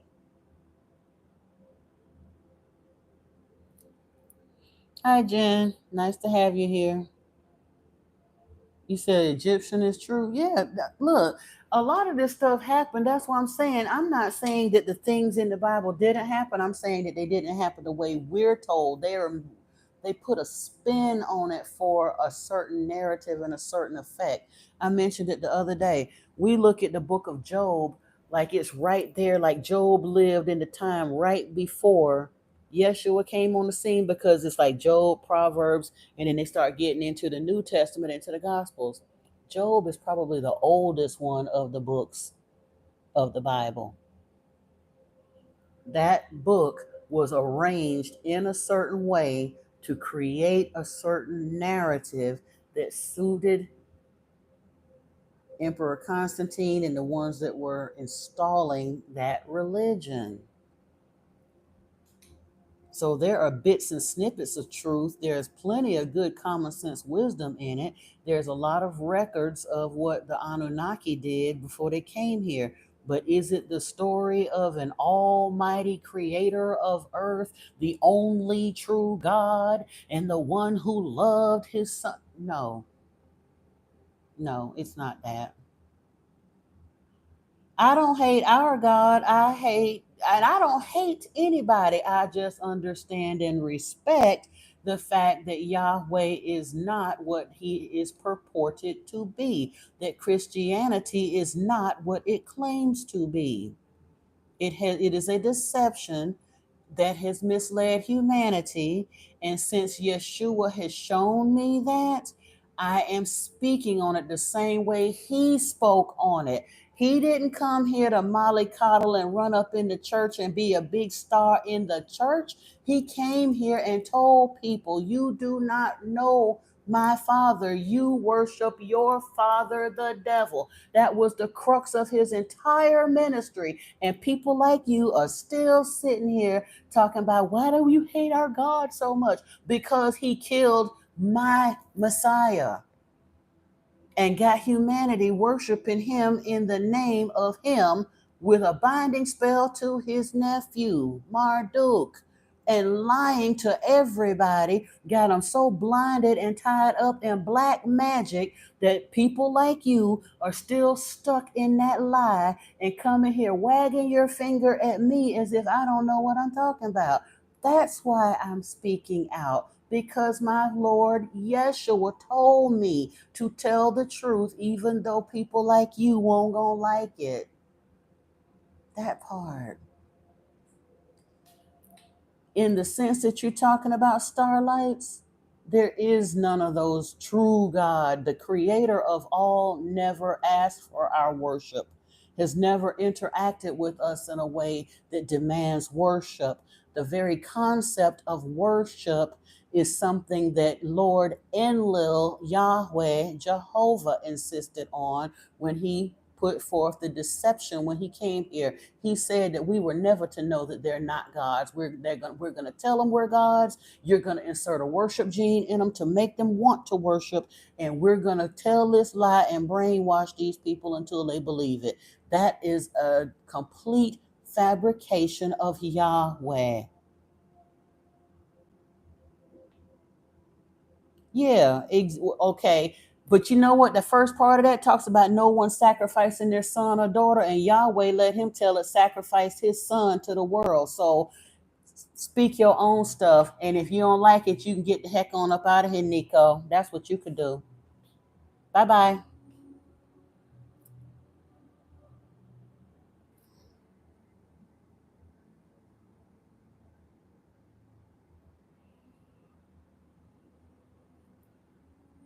Yeah. Yeah, I'm not trying, like I said, I'm not hating on nobody, but I love Yeshua so much that it hurts my heart when I think about what the Jews did to him, or what the Jews pushed the Romans to do to him, because they hated him because he was saying these very things that I'm saying. And if you don't believe he was saying the very things that I'm saying, go back and read the Emerald Tablets of Thoth. I'm telling you, he directly quotes them. He directly quotes in certain places in the scriptures what Enki was saying about the last being first and the first being last. When Enki, as the dweller, refers to Thoth as the Son of Man, and Yeshua was the Son of Man. Thoth is referred to as the Logos. Yeshua was referred to as the Logos. He said, in my Father's house there are many abodes. There I go to prepare a place for you. Yeshua was so much pressure on the Jews. They hated him so much that he got out of town at the age of 12. Where do you think he went? Christianity don't want to talk about that at all. They act like he just disappeared into thin air for 18 whole years. He went into the East. People in the East know where he was. There's a shrine. There's shrines to this day in Turkey. There's another one, I think, somewhere along the Silk Road where Mother Mary is supposed to be buried. They said he lived for a while in a Coptic church, under the Coptic church or whatever in Egypt. People know that he left. Where'd you graduate from, Silly? Congratulations, though. For real. Silly Studios, congratulations. Oh, I know, no doubt. I bet you are too. I know for a fact. Yeah, I firmly believe I'm a descendant of Yeshua. His bloodline did not leave with him. Christianity tells us that he was of a virgin birth and he stayed single and all of that. When there is a lot of evidence out there that would suggest, like I said, none of us can ever prove any of this, but there's a lot more suggestive theory that he lived past the so-called crucifixion, and that he, some say he lived at the age of 48, some say he lived to the age of 80. But in either event, he did have children. His bloodline went on, and yeah, I do believe. I'm actually AB positive. I'm not AB negative, but I do believe that I am of the Yeshua bloodline, because he's, like I said, he's been a part of my life for so long. And even despite me being in the cult and all that, I'm not talking about from a regular, that Christian sense. I have some very unique, very spiritual experiences from childhood that made me, even though before I understood what was going on, there was some stuff going on in my life that I understand that I was kind of set aside for some things. Even though I took the rough way around with some of my personal choices, it took me a while to get there. There was a trajectory of my life that was going to lead me back to this point. Absolutely. And we all related, we all hybrids, whether our hybridization, because when we say the Anunnaki, like I said, they could be Lyran, they could be Arcturian, they could be Orion, they could be Zeta Reticuli, they could be any number of things, because Nibiru was a melting pot society just like the US is now. They allowed in refugees from all over the galaxy that came there as refugees of the galactic wars. Absolutely. Yeah. We do have to be alone and love ourselves first. Even if you like, a lot of people want to talk about the whole twin flame thing. The twin flame journey is just a spiritual journey. If you are calling in a divine counterpart, kingdom spouse, twin flame, whatever it is that you think you want to call in, heal, awaken, and ascend first, and then bring it in. Well, it ain't just the reptilians, Antoine. Like I said, who knows what all they've been doing out there? We are the new kids on the block. They've been out there for millions of years doing their thing, and there have been wars and stuff going on. Look at how long the Anunnaki war has been going on this planet alone. They destroyed Eridu and Sumer way back then. And then they put in the book that prophecy of Revelation. People think that Revelation prophecy, they got us scared thinking that that's about our destruction. I firmly believe that that story that we see at the end of the Bible, talking about Revelation, is describing the final skirmish in the Anunnaki wars, when Yahweh, the dragon, is going to be deposed by Michael and Yeshua and all the rest of them. That's what they describe in there. They say the devil, Satan, is going to be cast into the lake of fire and sulfur and all that. They ain't talk, hell ain't for humans. It's the death of a god.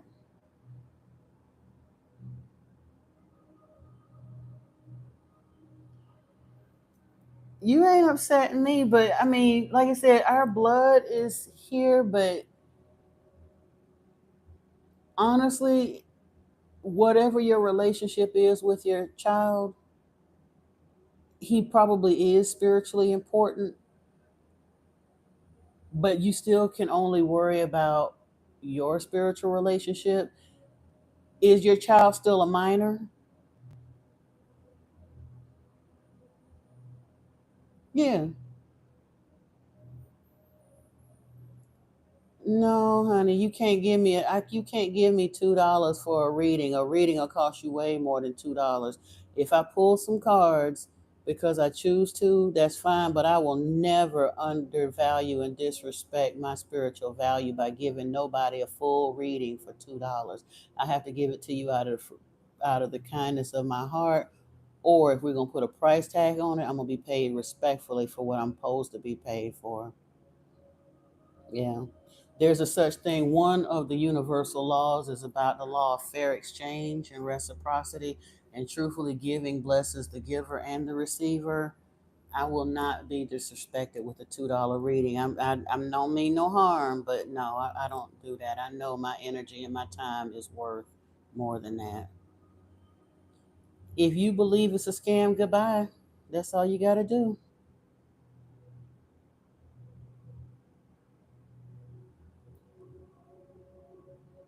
Well, a reader gets knowledge from the truthfully, tarot cards are not to,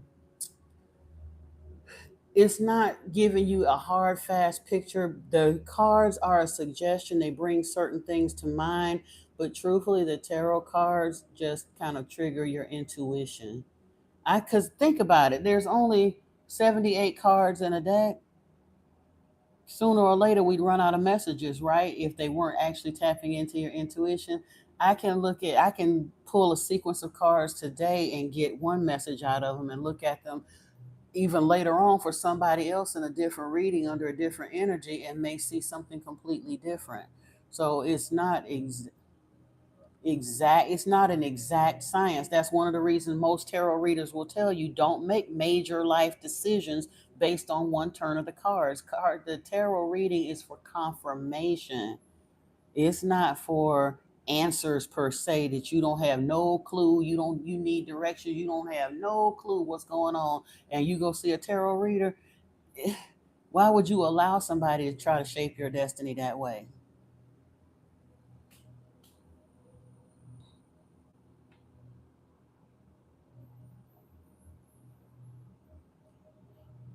Mr. E, understand something. We were talking about this the other day. Financial issues, family issues, all those, and I know they hurt your heart, my love. I know they do. But please understand that the times that we're working in and walking in these days, a lot of the chosen have to walk alone. And if your children are supposed to get back in your experience, they will. As far as the late, was it Carrie that was asking about her children? I can't remember. I can't see who was where, but I'm gonna let you in on a little of my insight because I'm answering a couple questions here for a couple different people. When it comes down to our family relationships and things like that, remember, I think Jesus said that sometimes your enemies will be those of your own household, and sometimes you just have to take things to the energetic field and have faith that it's going to work out. I have 4 children; they're all adults now. My youngest child, I had such a rocky relationship with. I genuinely had to. It hurt me to my heart, but I had to block my own child for over 2 years. And we talk a little bit, but it's not as much as whatever. But I never gave up because I understand that she's somebody special spiritually, even though she don't see it yet. She's made her choices. She's out there doing her in the world and drinking too much and smoking too much and all kinds of stuff that I can't necessarily get down with. All I can do is hold a place and a space and a vision for what spirit showed me about her and let it go. I'm not responsible for the choices that she makes because truthfully, whether we chosen or not, or we got a special spiritual assignment or not, we all have free will to accept it or not accept it, you know? And we want to guide them and send them in a different way, and especially if we see how special they are and want to see their light and all the rest of that stuff. But for any parent that's having difficulty with a child, teenage or older, other any of that, um,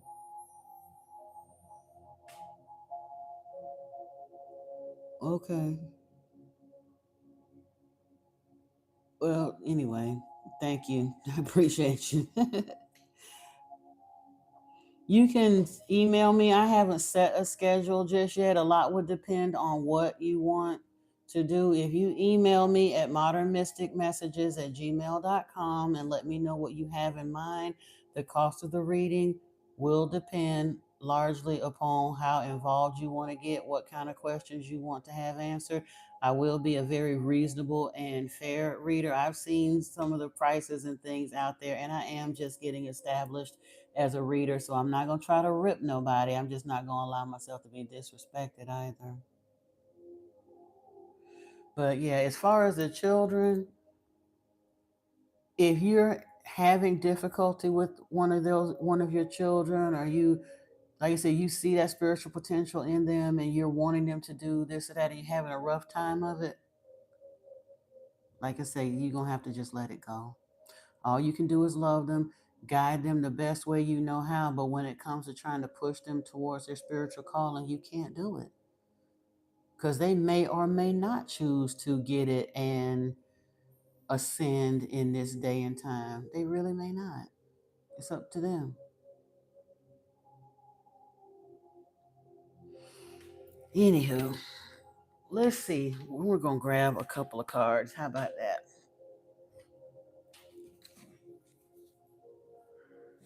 Let's see. Let's see. I want to. Yeah, this is where I want to go first, I think.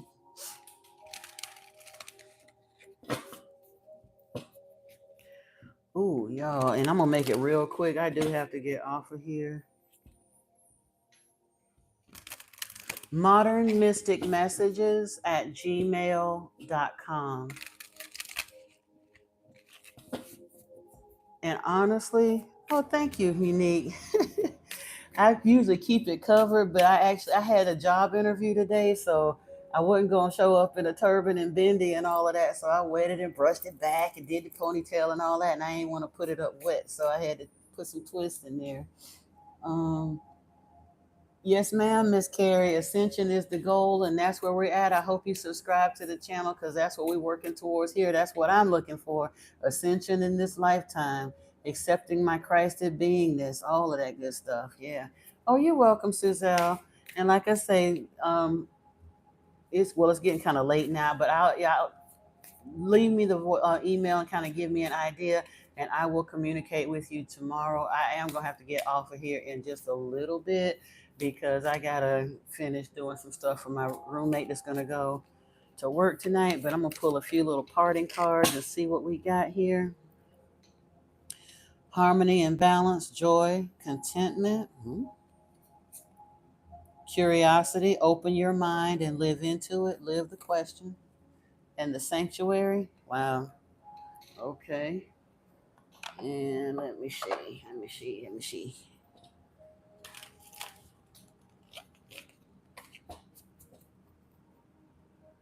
Oh, I love them too. I love wearing caftans and turbans and all of that good stuff. I'm just comfortable. I don't know.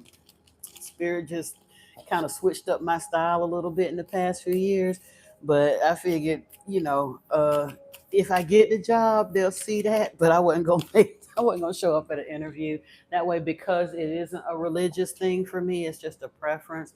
So I didn't want to have them thinking, that I'm and not. I mean, if I genuinely, I wouldn't be ashamed to wear hijab, but I'm not. I'm not a hijabi. So I didn't want to make that a whole issue at a job interview. I just did the ponytail and kept it moving. Oh, we got immerse yourself, training, learning, new hobbies and passions, along with King Tide, plenty, prosperity, and receiving the fullness of life. So, truthfully, if we're on this ascension path, this learning, and that honestly, that's what we're all about here. Because when Yeshua kind of nudged me towards Sitchin's work, I went, I was sitting at work one day and I don't even know, like I said, I wanted to get the Lost Book of Enki, and the next thing I know, I found myself ordering everything he'd written. I think I got everything except maybe one book, and because it seemed a little redundant. So there's plenty to learn, and I get like that. It's just like, but if I do that, I'm like, why would I just read all of that just for myself and keep it under my hat? I'm supposed to share that information and insights. I can't assume everybody's read Zachariah Sitchin's work. I can't assume everybody knows who Billy Carson is or knows who Paul Wallace is. I didn't know who those people were either until recently. So since Spirit led me that way with my synchronicities, I decided to go ahead and share with other people.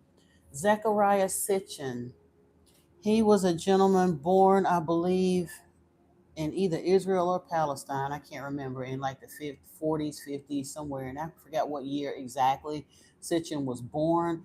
But his distinction is when they were busy finding the Nag Hammadi library and the Dead Sea Scrolls and all of that stuff, when they first started digging up all these ancient texts, they came across the Sumerian and the Anunnaki texts. And Zechariah Sitchin was unique in that ancient he could read Hebrew and Aramaic, and he could also translate cuneiform. And so he translated the Lost Book of Enki. That was actually a set of tablets that were found. Oh yeah, absolutely. When they catch you peeking and paying attention. Oh, you mean Paul Wallace? I'm so sorry. I thought you were talking about Sitchin, but yeah, Paul Wallace. And I think it's Wallis, but he has a page, I mean, a channel here on YouTube by his name, Paul Wallace. He also has a channel called The Fifth Kind. Oh, love it, love it, love it, love it. You will get so much information from both of those channels. It ain't even funny. Like I say, I can't even keep up with everything.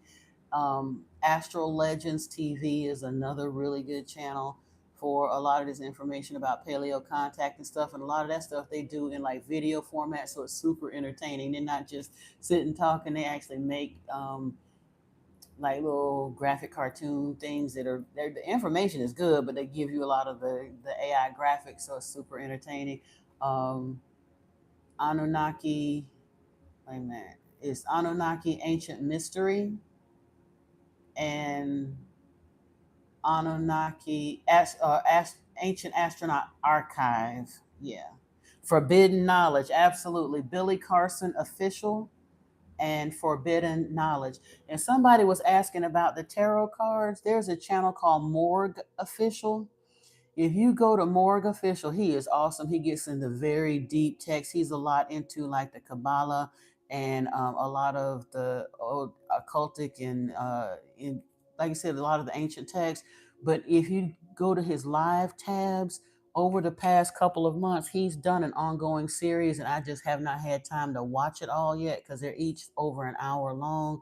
But he's done an in-depth series on the tarot that I will most definitely be watching and disseminating the information to you all, because it's talking about like the spiritual insights, the ancient history of tarot, how it can be used, the spiritual connection, those kinds of things. Because people quick to say that tarot is evil, they don't even have an understanding that a lot of the symbolism and the things that are in the tarot come from the Bible.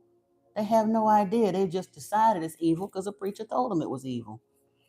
Look at here, stuck in fear. They're thinking about all the things that could go wrong, but what all about all the things that can go right?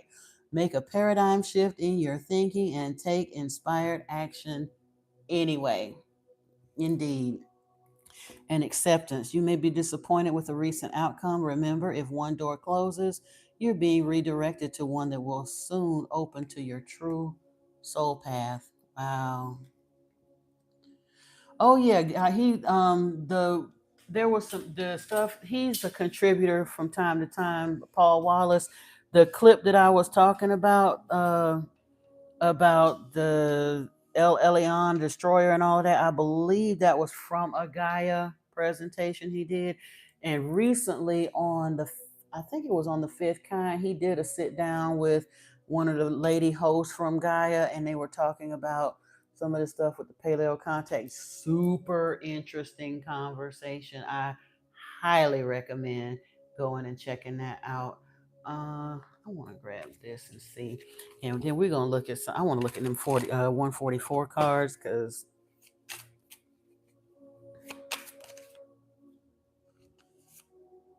life balance, balancing different elements in life, work hard and play hard, mentally achieving it all in perfect balance. Lord knows I need some of that too. And community, making a community contribution, standing up for the rights of deeply caring for social issues. This is why I'm here. The whole point of me being here right now is gathering community, soul family. Hi, George. Oh, appreciate the subscribe. Thank you. I am not married. I am involved with someone. I'm not looking to socialize yeah, this isn't a dating site. We're here to learn and grow spiritually. I appreciate the concern, but yeah, that's not why I'm in the public space at all. It is simply to share spiritual information with people. Honestly, oh, happy birthday, Xander. Yesterday was mine, so definitely happy birthday. And honestly, Mr. E and George, thank you. It's flattering, but I'm gonna let you in on a little secret. It's not me. It's my light, and I know it. That's why I don't even allow that to turn my head. It's actually the more I've done the work and cleared the energy and done all of that. Like again, you have to go to my channel and listen to some of my stories with the exes and stuff. I got exes on my ass like sticky boogers because they know they did wrong and they saw my light and didn't appreciate it then. But the more I've done the work of healing and ascending, they're attached or attracted to my light. It's not me. It really isn't. Happy birthday, Foxy Doll. Absolutely. Yep. Yep. Yep. Yep. Let me see. There was a card, something I was gonna look at. Let me see. Oh.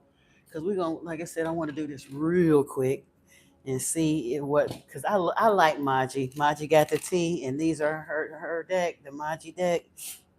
Ooh, you have a big mission on Earth. Do not worry.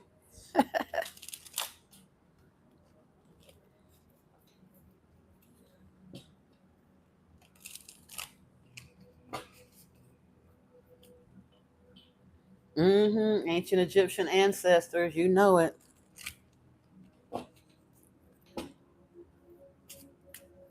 Ooh, Amanda, it's your birthday too. Happy birthday, my love. Happy birthday. Whoop, whoop. All of the cancers in the house. Do I need to do a cancer reading tomorrow? I think I do. I think I do. Oh, good, Carrie. Good. Because again, I don't have a lot of details here. And you know what? That's the crazy. I ain't gonna say the crazy part. I am a spontaneous channel. There are a lot of times where I'll see stuff, or I've just learned to just say what I just ramble with it, and I don't even know why I be saying what I'm saying, but it's what the person needs at that moment. Things that I don't have. I had a one of my toxic ex's friend, when it was in that weird friend zone. I did a reading for him one time, and even though he kind of dipped and dabbled and played around with tarot a little bit, he got a little bit creeped out because he was like, "You don't understand. You mentioned something in that reading I ain't never told nobody but God." And I saw it. And I felt weird because I'd known this man for like over a decade. And I'm like, why am I seeing this? And why am I saying that? But I went on with the reading and said what I needed to say. And he came back. He was like, no, you don't understand. That's a conversation I have never had with anybody but God. Whatever. Do your thoughts whistle whenever you open your mouth?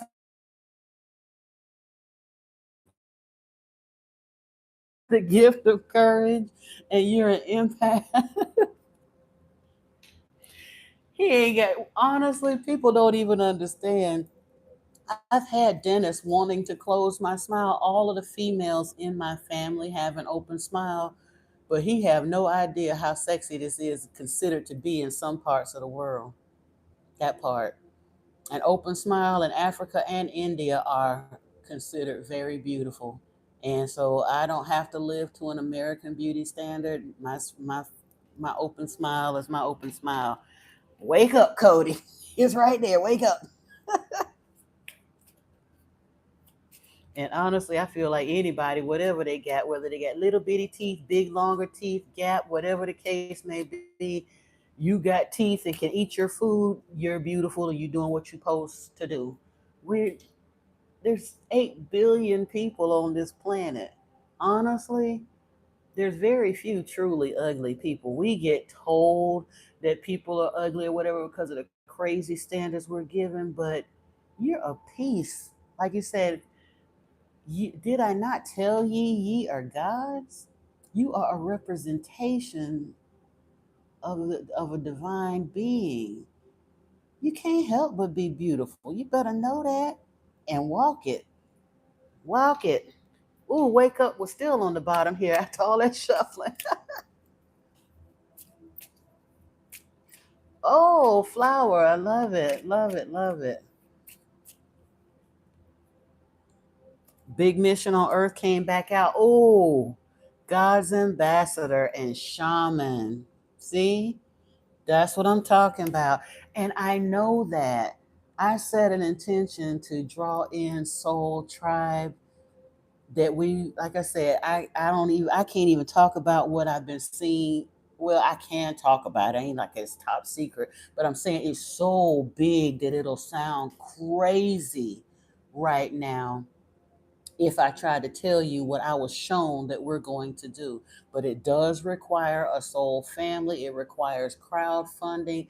But truthfully, if it goes down the way Spirit showed it to me, it will be remembered for probably hundreds of years after we leave here because it's something that will continue to perpetuate itself after we're all, everybody in this room is gone off of this planet when it goes down the way I've been shown it. Oh yeah. I've got a book in me that I need to sit down and write, and Spirit done told me they will help me write it if I just sit down and do it. I just haven't. But yeah, we've got books in us, we've got projects in us. We are being called up into action. All of these crazy planetary events, all of these enlightening experiences, all of the ascension symptoms, and the families falling away, and the people don't understand the point of that. Honey, yeah, bless you. If you whatever you're going through at this time, that you feel a need to reach out for healing and blessing, honestly, may it be so. May you find comfort. May you find comfort and peace. Subscribe to the channel. Stick around. I try to bring people all as up as much as I can. Yeah. Oh, Carrie, honey, I'm so sorry to hear that. It is. We are the planet right now is at a place in the galaxy, as far as they know, at a place in the universe that it's never been before. When you talk about the fantastic voyage, we're on the fantastic voyage right now, and Earth is going, Gaia is going through labor pain. She's birthing, she's being reborn. We're going through a rapid ascension and evolution. We're being reborn. We're in the age of Aquarius. All this truth and light and information is coming out. The planet, everything is gearing up towards moving into the age of Aquarius.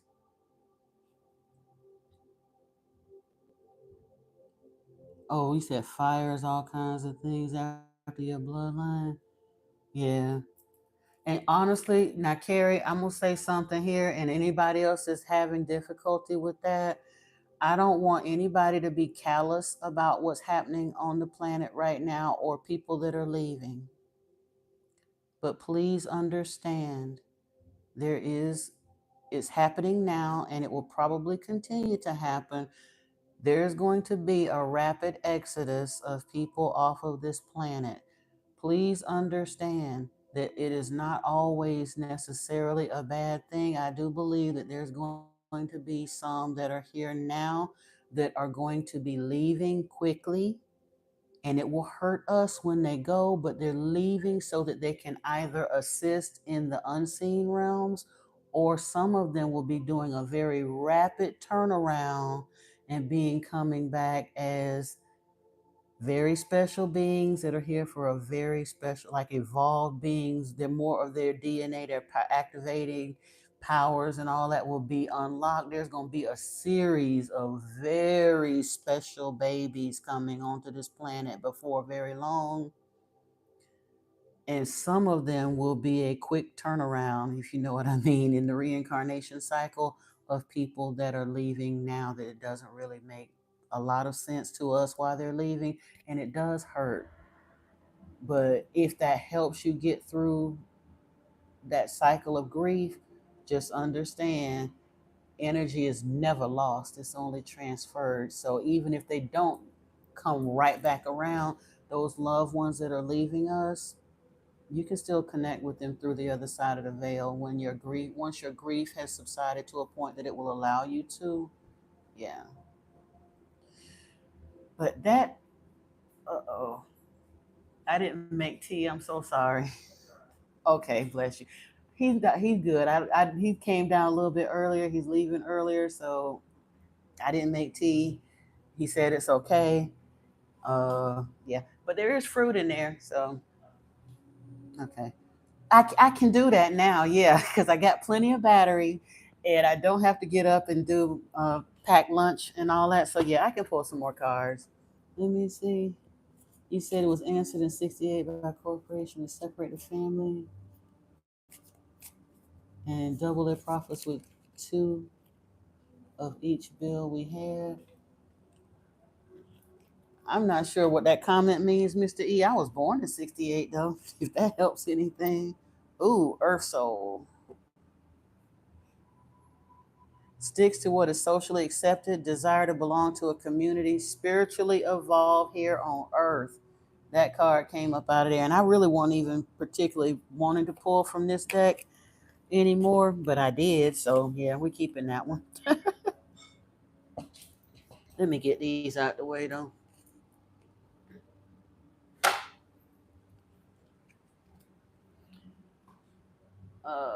I'm gonna pull some tarot because I'm just curious. I want to kind of take a peek at some of this stuff and see where we're at with some of them. Hi Ben, how are you? Let me get a little bit of incense going. So, oh no, we don't. There ain't no quitting here. Ain't no giving up. Ain't no quitting. Like I say, we don't do that. If we get called out of our assignment, that's a whole other issue that can't be helped, and we forgive those that must exit early. But we don't do no voluntary exits off of here because it's just about to get good. So you don't really want to miss that, right? Right.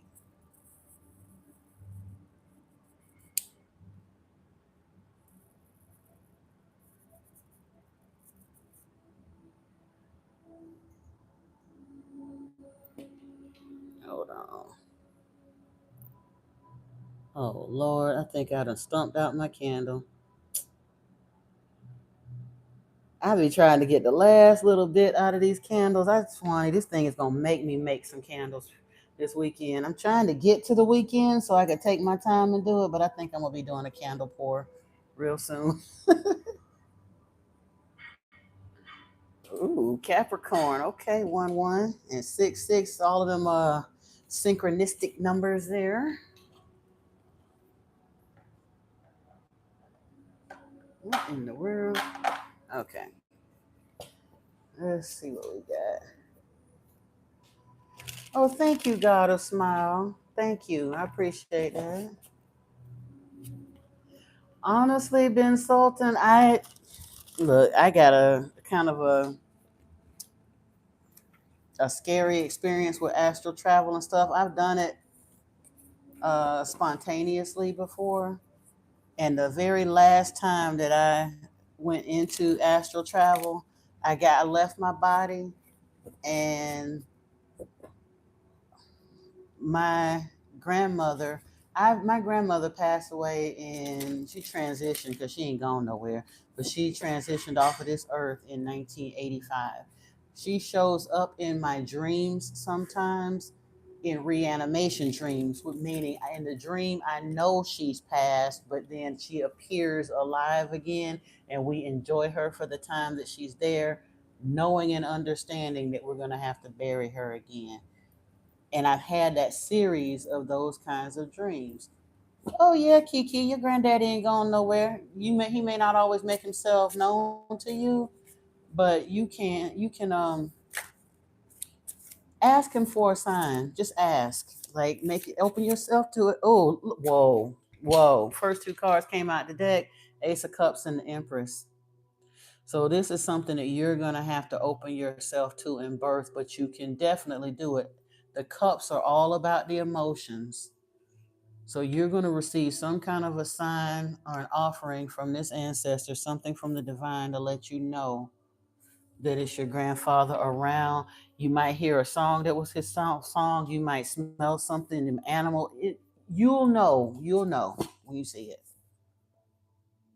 Oh, actually, I'm burning Palo Santo today, but I do have some frankincense over here.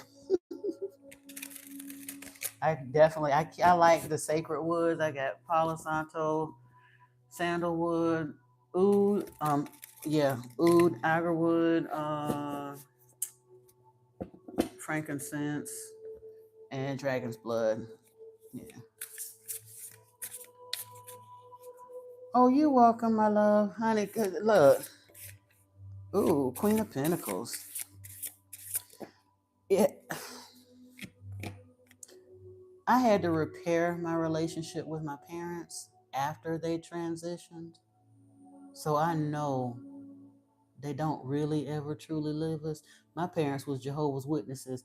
They would never have done nothing like if they trust and believe. If they showed up in my experience, in my mind, in my dreams, in my anything, I know for a fact it was real because they ain't even believe in none of that.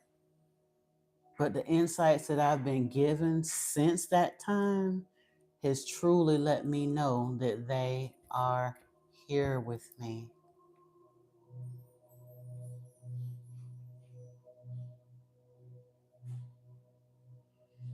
You said you've passed twice, but woke up in a timeline where you didn't.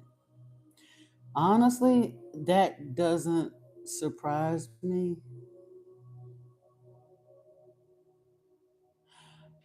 I should probably do that. I usually keep a window open, but I mean it's just really hot and we have the air on. But that was one of the reasons I started burning those coreless incenses because they genuinely are just like the flower resins. They burn really, really lighter.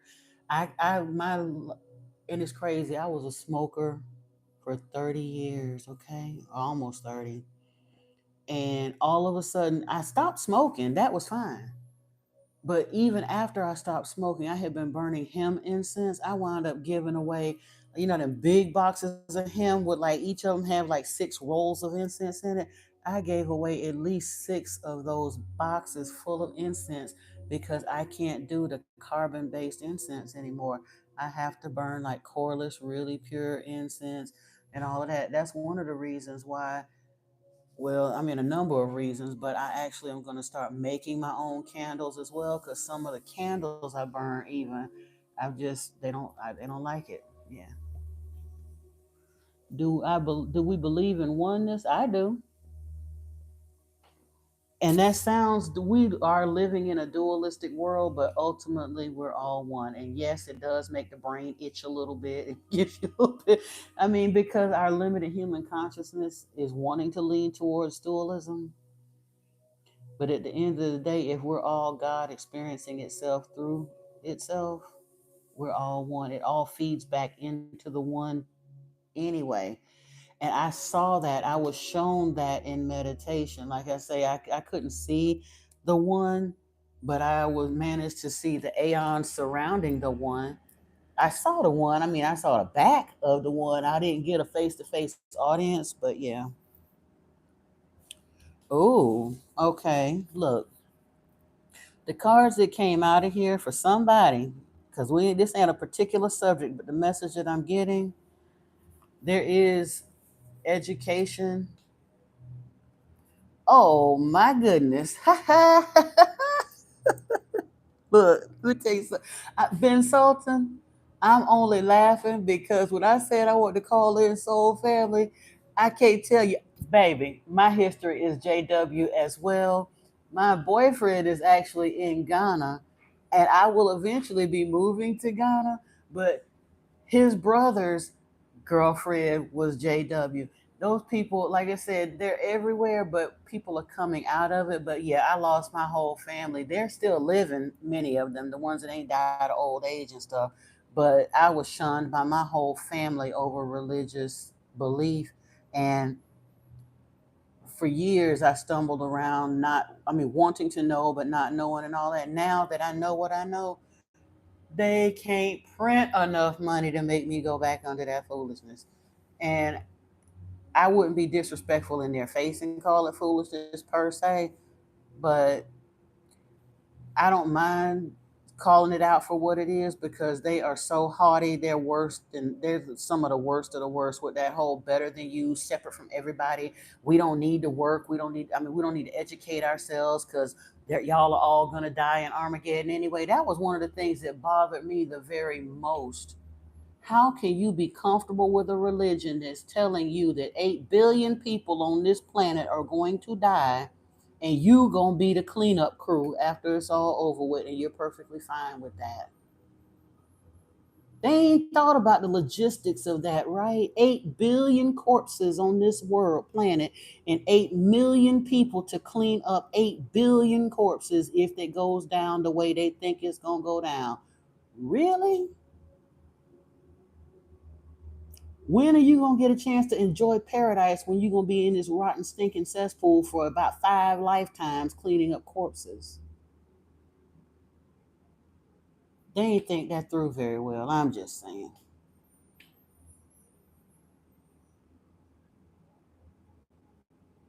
I'm just sitting back here looking. Oh yeah, talking about the DNA and stuff.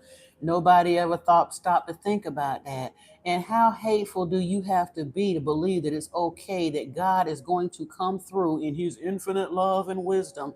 He shows up at the 11th hour. He's been in charge of everything since day one. When Adam and Eve first messed up, he could have corrected it then, but nope, he let it rock on.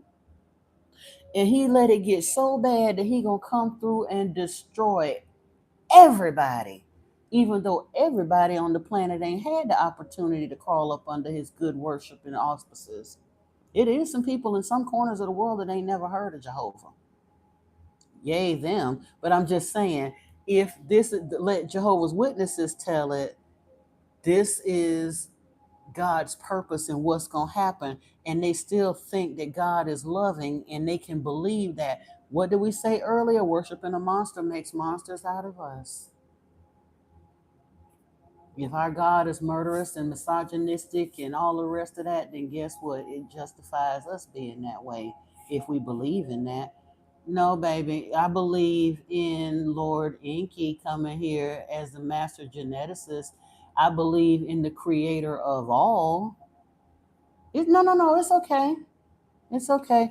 But what I was seeing here, Three of Swords is a bit of a heartbreak, but it's also kind of a break up, if you will. This is breaking up with the status quo, kind of leaving, separating, and leaving that old way of thinking, being, believing behind. And it came out with universal laws. That's a very interesting combination. This is about the rule of three, karma, and karma cycles, dharma cycles. And this is not a card that's in any other tarot deck. The Age of Aquarius deck has extra arcana in it, but I found it very interesting that the Three of Swords, this decision making, this cutting away, this heartbreak, came with the universal laws. In our ascension path, our learning, our leveling up, very often it can mean that we've got to leave some of this behind. You on your way? Have a good day. Thank you. It's not just religious. This is spiritual knowledge and education, a little bit of tarot. I wouldn't necessarily call it religion per se. It is a channel from those who are trying to learn the truth behind many of the religions today. There is a theme of that here, and you are welcome if you like to learn. That's okay.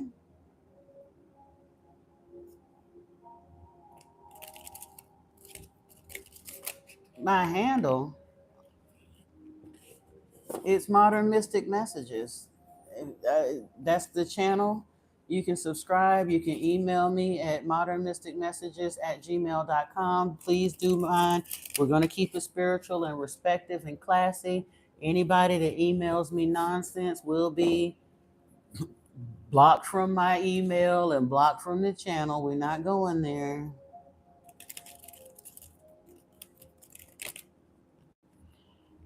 I know, and I do get but you have to understand they are so programmed in the illusion that they think they're right. They think they're doing us a favor. They want to save us from our mistake because they just know is so ensconced in the truth. Let me see what I got here for you. Oh, okay.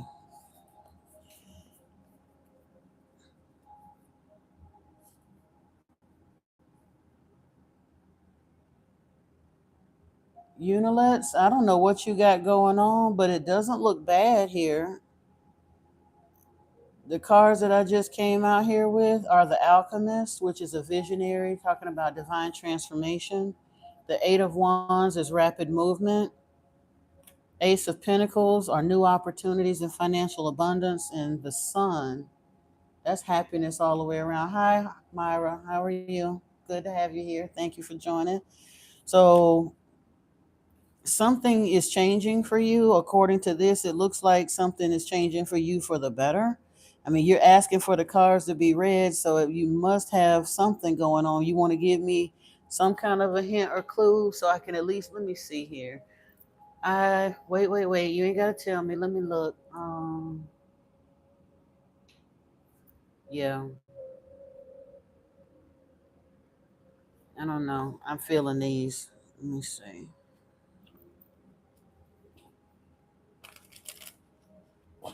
Where you moving to, Carrie?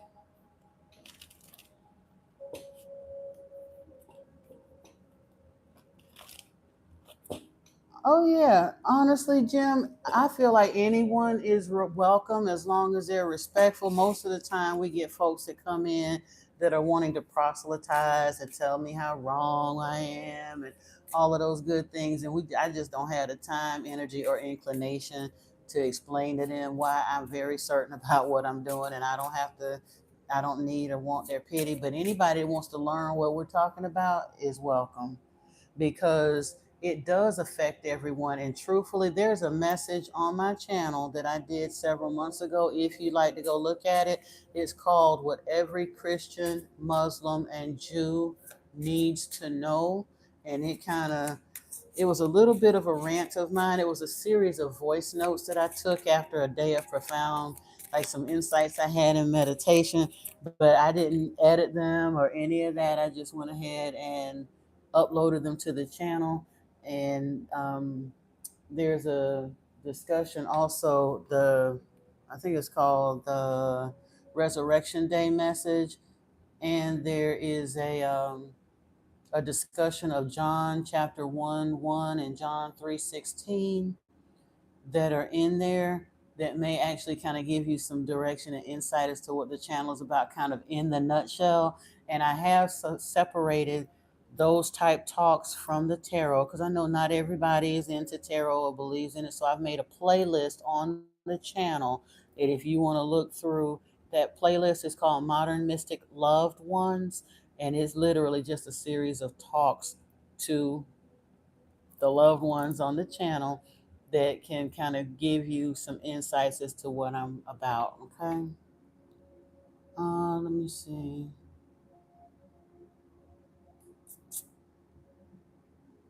Okay, I can't answer it right now, but okay, you say you're one sided love. Will that person understand you? That's what you're looking for? Okay. Oh, boy. Let me see. Do you understand yourself? That's the first thing. That's the first part you got to understand is do you understand yourself? Number one. And if a one sided love doesn't come your way, just understand that they may not be at a point of ascension where they can meet you that way, you know? Okay. So it says, enter the temple of your truth and learn to value it.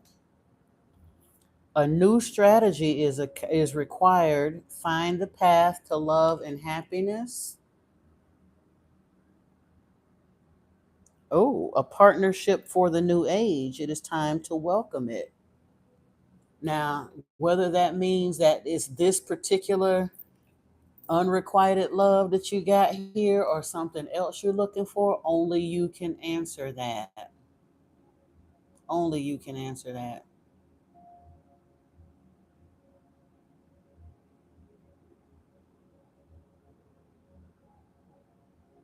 Okay, hold on a second.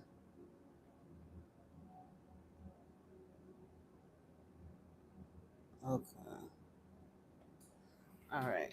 But yeah, let me as far I'm gonna get to the rest of y'all in just a second, but I want to look at the this one with this unrequited love situation here. Again, I don't you can't rule everything on one quick turn of the cards. So whatever comes out in here, you still have to use your best advisement. Take it in meditation. Take what resonates and leave what doesn't. Codependency came out first, and then flirt.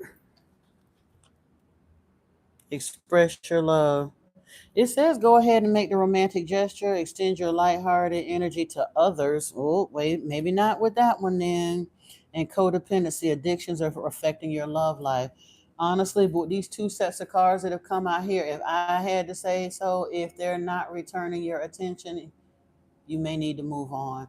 If it's meant for you, it will come later. If they're not returning the intention and attention to you, it may not be for you. It's something and very often we want things, but that doesn't mean that what we want wants us, or that what we want is even good for us. Sometimes rejection is God's protection. Thank you, because I don't know what he anyway. Yeah. All right, now it didn't scroll so far. Does your children father truly love you? Is he masking? Just tell him what does his action? I ain't even got to pull cards on that. I will in a minute if you want me to. But Nicole, what does your heart tell you? And what is his real action showing you? Not what you trying to blur and cross your eyes and kind of sort of make it fit into something. What are you really telling you? Have a good night, Jim. Thank you so much for joining us. You believe he does? What are his actions showing you? That part. Oh, Unilex, you're welcome. You're welcome. Uh-huh. That kind of sort of that part. I'm a spontaneous channel. Oh, not good at? Yeah, no. When someone shows you who they are, believe them. Let me see. Hold on here. Let me see. I don't know if we're gonna get it out of here or not, but again, I don't really think we need to pull cards on this, but we're gonna try it just to see. All right, Spirit, what do we need to know? Huh. Reconsider. Ask your angels. Not the right time. When someone shows you who they are, believe them. Again, yeah. I, I mean, and it also says listen to your intuition. So you already know. When a man, and again, this ain't got nothing to do with no cards or spirituality or nothing else. When a man genuinely wants you, baby, you, the neighbor down the block, your mama, your sisters, your auntie, whoever at work, the postman, somebody gonna know. The movies play all of that nonsense telling us, oh, he too shy and he this and he that. A real man, I mean, and that's true when they little, yeah, whatever, when they're young. But a grown man, if he genuinely wants you, you ain't gonna have no doubt. I don't care if he rich, poor, whatever, you gonna know. He'll be doing his very level best. Even if his best ain't quite up to your standard, he gonna be trying to make a move on your way to let you know. No, I won't give you a hallelujah only because I'm not praising Yahweh. But like I said, let the church say Ashe. How about that? Indeed, indeed. Now, who else am I pulling the card for? You love your son, but he happens to be in the way, and he and oh Lord, oh Mr. E, that's just messy. Good Lord, that is a little messy, Daddy. But okay. Whew. Have both of you had her?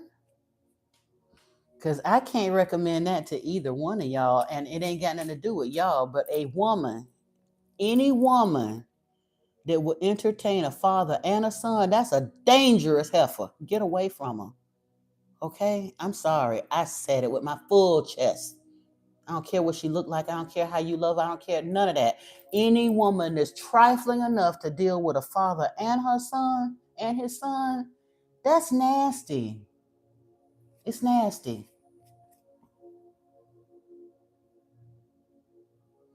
My name is Teresa.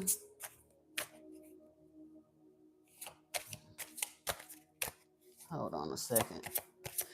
Okay, the Egyptians did it, but the Egyptians, as we were talking about, those were not fully human. Those were the Anunnaki. It don't work well for the primates that are not fully as bred. When we get a little too close, we start having birth defects and stuff. But the emotional fallout behind it, any woman, again, Antoine, you and I have never disagreed on nothing till we got to this point. But as a female, talking about females in 25th century, I know how nasty these witches are out here. Her soul is morally bankrupt if she would consider laying up with a father and a son. It's not right, especially in this day and time. Everyone is on their own journey. How can you focus more on your own path? Is here. But we had a question here about, let me see. You said the boy should be a mama's boy. I don't know about all that. Because honestly, it would genuinely take a mama's boy to entertain something that nasty. And I shouldn't say, okay, I get it in the one sense of the word, like you say, those are our moral standards and all that, but I'm thinking about the emotional fallout. The relationship between a father and a son is going to always be more important than a relationship between any man and the women he sleep with. Sorry. And any woman that's willing to come in the middle of that, her mind ain't in the right place neither. Sorry. So it's not even about the genetics of it or any of the rest of that. And God forbid if y'all are doing that at the same time. I don't personally, because of what I understand about how sacred our energy is, I don't believe in polyandry anyway, because it's just too many corrupt energies walking around this planet. Like I said, we walking around on the set of The Walking Dead for real, whether they're in our families or not. So sharing that kind of intimate energy and space with people is just playing roulette in a way that I just don't think is wise. Let's see, Carrie, Ben. Ben Sultan, I cannot reply to an email while I'm sitting up in the middle of a live stream, sweetie. I'm gonna have to reply to you later. I'm just trying to make sure I hadn't missed somebody I was supposed to pull cards for and seeing what it is. So much stuff had popped in between then and there. Let me see. Oh, are you? Now that I can't tell you if you're having a boy or a girl. You might want to go get a sonogram. I'm sorry. I don't want to try to guess at that because it's just these are cards. Unless I happen to get a message from spirit giving me a clue. Let me see if I can pull anything through. If they choose to tell me.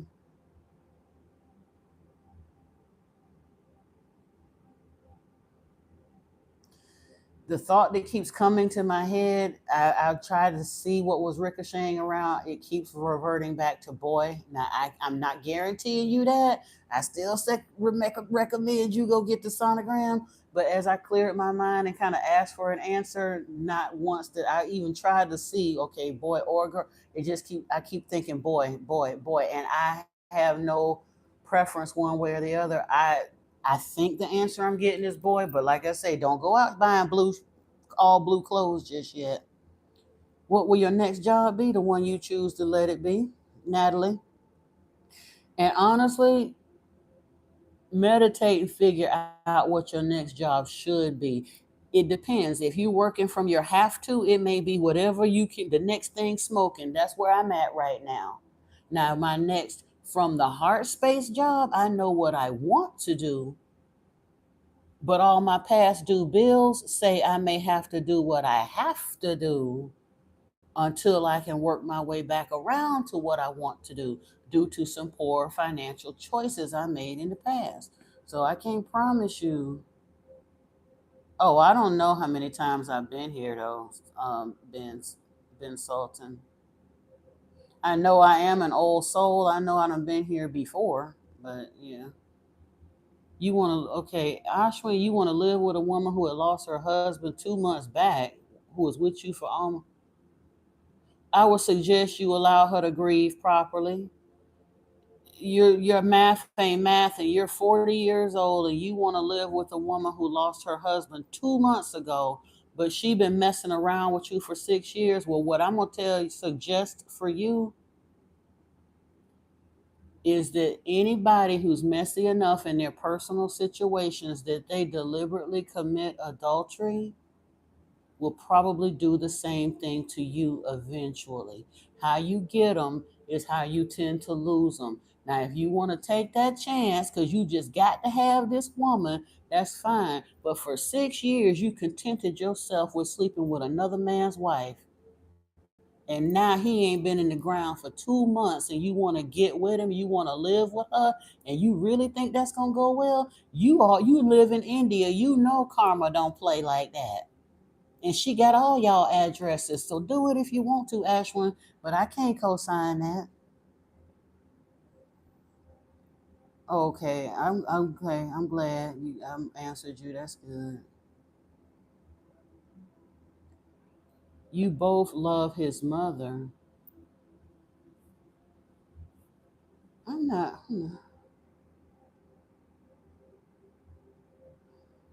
Oh, okay. I see what you're saying. Okay, Mr. E. I can get up off your neck because you weren't talking about a romantic situation. You're saying y'all both love your mother, but you'll kick your boy out.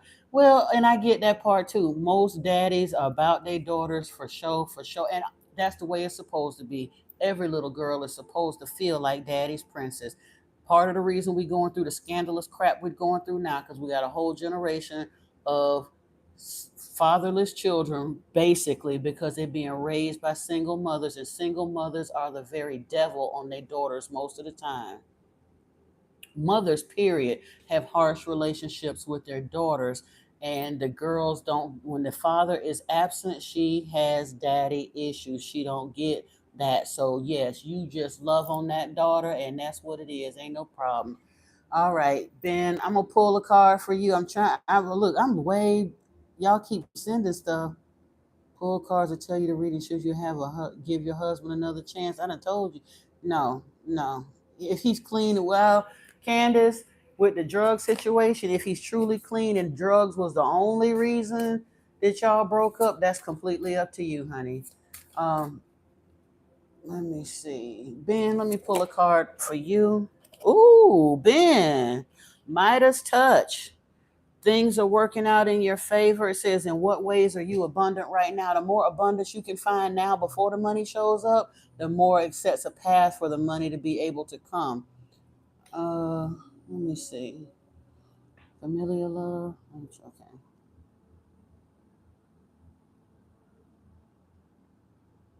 You might be. Oh, wow, Ben, you said you feel like you're a king in the spiritual realm, and I pulled Midas touch. That's interesting. And Empress Nana, you confused about your path? Let me see. Let me pull a card for you, my love. Ooh, your true tribe can't show up until you do, though. But let me see. Let me see what we're gonna pull for you. I think I want to go over here.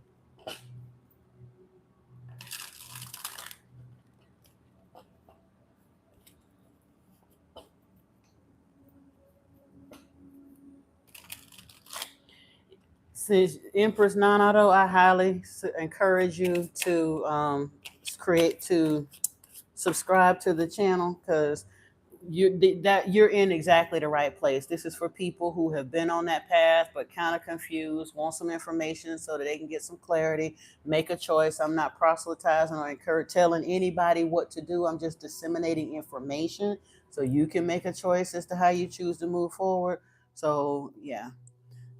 Patience, exercise equanimity, have patience with yourself and those around you. Don't be afraid to ask others to be patient with you while you figure things out. It says, enough. You are satisfied. What have you had enough of? Honor your limits and have the courage to speak them. Draw clear boundaries to honor both yourself and those in your life. Yeah. Okay. And Brian, I'm not sure about whether you and your. Oh, honey, Nicole, everybody receives their karma. It ain't your just your children, Father. It's all of them. And Look, because that was I had somebody that was in the reading the other day, and they were like, "Well, when are they gonna get it?" And they were very upset. They were wanting to witness this. The best way, the very best way to me to witness someone's karma is to forgive them and let it go. Pray for their dharma, okay? Seek your own dharma, and if they choose not to get the lessons, trust and believe spirit gonna spank that ass. You gonna see that karma. You gonna see it. Trust me. Oh yeah, Mr. E. Yeah, yeah. Try, and you go. All you can do is try to cushion her as best you can. And I don't. Again, that comes from hurt people. Hurt people. Very often, those women that have those really, really toxic relationships with their daughters is because their mothers were horrible to them too. Especially from my generation and before, we went through some real ish. We really didn't get what we needed to get, and a lot of women cannot take accountability. They cannot learn and heal. They cannot acknowledge their faults and whatnot, and they dump so much generational trauma on the heads of these young women. That's one of the reasons I'm here and trying to be transparent and speaking out. Like I said, I got the been there, done that, got a t-shirt, School of Hard Knocks sense of wisdom, and I long to be able to get the message to the young women of today, because so many of the women in my generation did all kinds. They wasn't no more moral than us. They wasn't no more righteous than us. They just got up in the church and got bougie and forgot where the hell they came from, act like butter don't melt in their mouth now. And meanwhile, they got a whole generation of damaged children in their wake. Woo! Yeah, that part.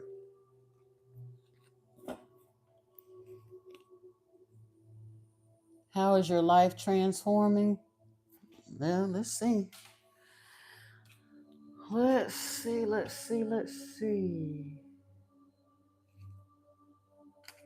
I think I want to go here.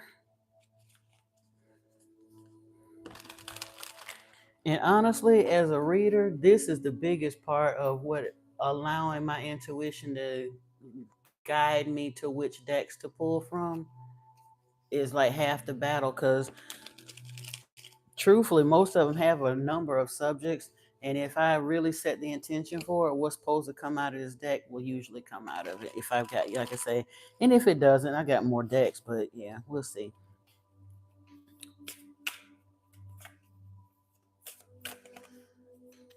Hi.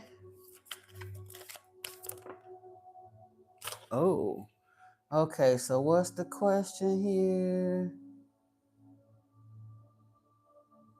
Hi, 1010. Thank you. Oh, how is your life transforming? Woo, this is interesting. The card that came here: turn the page, embrace new chapters with curiosity, the openness paves the path to wisdom. And the other side of that card is higher wisdom. Explore options, learn what you can, and expand your horizons. See what I mean? See what I mean? And something else flipped over in this deck. Let me see what it was when I was shuffling. No illusions. Stay grounded in truth, embracing reality with clarity and wisdom to navigate life's journey authentically. Fantasyland. Make sure everyone involved is being realistic and on the same page. Let me see if anything else flipped over here. Yeah.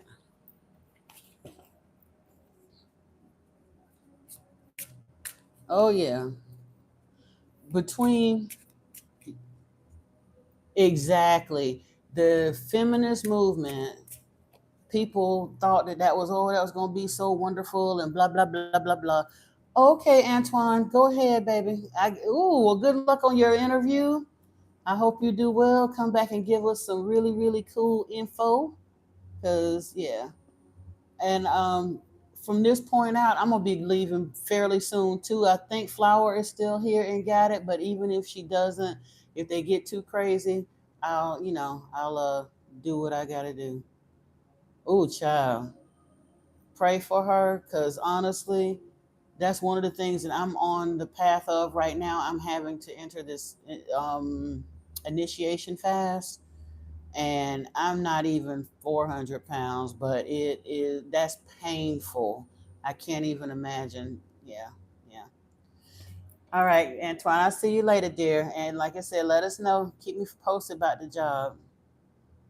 But yeah, this whole thing with the generational trauma that is the, like I said, between the feminist movement coming along, and the timing of it was interesting because the civil rights movement comes along, and then the feminist movement comes along, and black women especially had to be so strong and this and that through all of that. And that's a whole thing. We can have that whole conversation about Willie Lynch and the psychological branding that happened after that.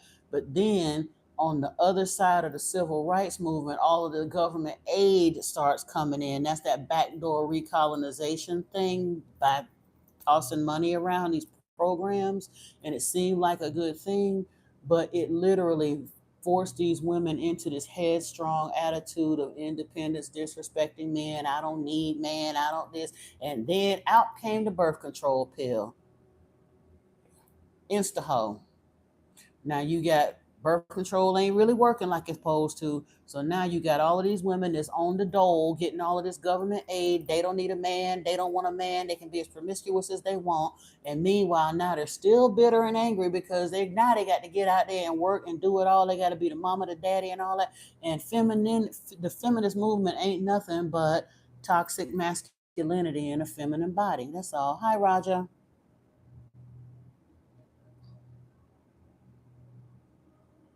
Of course it will, Nicole. You just keep don't give up. Keep doing what you're doing. You seek your spirituality, seek your level. It will get better.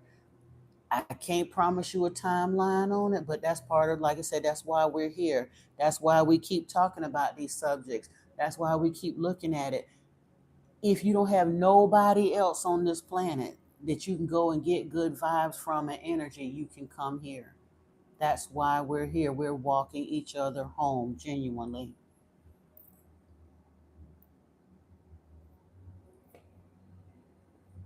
Yeah. Oh, yeah. I have to tell the truth because it hurts my heart because the thing is, everybody's so caught up in their own selfishness. Do it now because it feel good. Ain't nobody thinking about what's going to happen when these babies grow up and have babies, and they babies grow up and have babies. We're literally on the brink of destroying our civilization, our society, our social structure. And that's what the powers that were kind of sort of wanted to happen, but they even being foolish, because why do they not understand that every civilization that has ever ruled as a world power in this plane, when the family structure goes away, that civilization falls. It happened in the Roman Empire, you know? Exactly. But go back to who Satan is, Yahweh. That's why I said the whole world is lying in the power of the wicked one. This whole planet, three-fourths of this planet is under Yahweh rule. And all of them are fussing and feuding and fighting amongst each other. They're very misogynistic towards women. In Islam, they go so far as to make them cover up. They can unalive them. They can set them on fire if they want to. They can beat them. They can do whatever they want to them in the name of Allah. Jewish women have a little more freedom, but not quite as much, you know. And in America, they slap in God, they trust on their monies, the buildings, and everything else, and the most godless people on the planet in the name of Jehovah. All of them are following the dragon right off the cliff.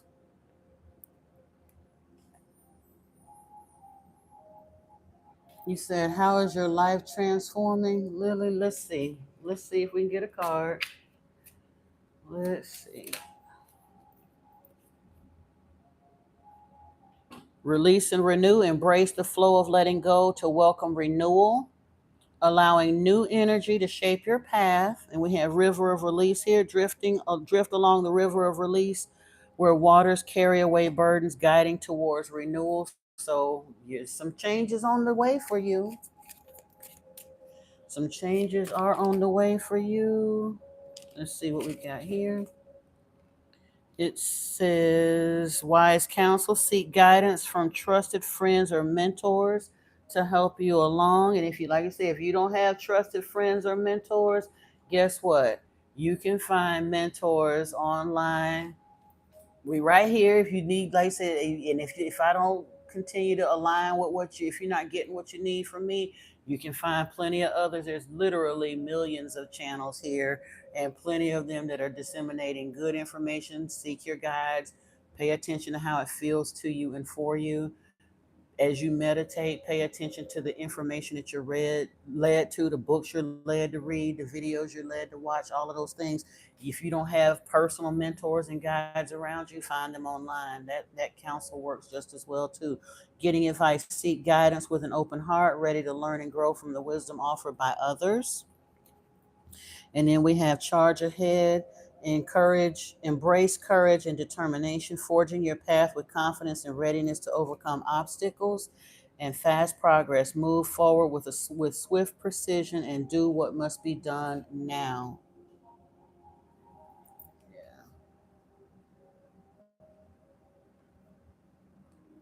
And let me see here.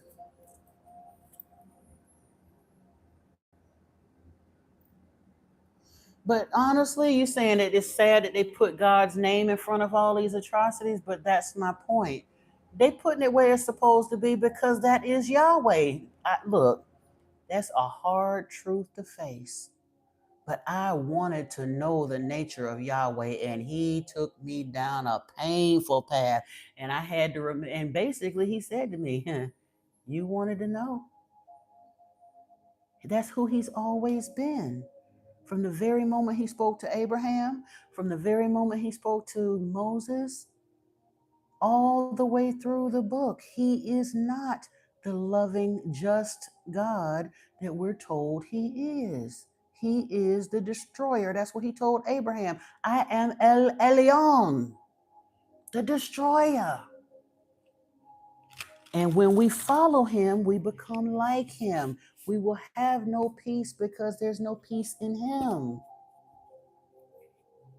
Yeshua ain't physically coming back, because if he did, them hateful asses would try to destroy him again. He is present though. He's physically, he is spiritually back now.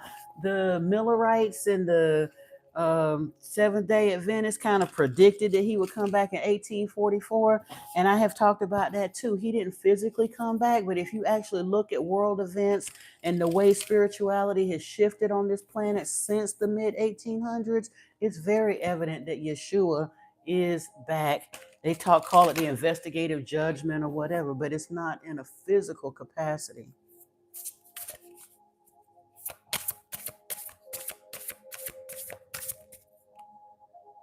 Synchronicity is a love letter from the universe across time and space.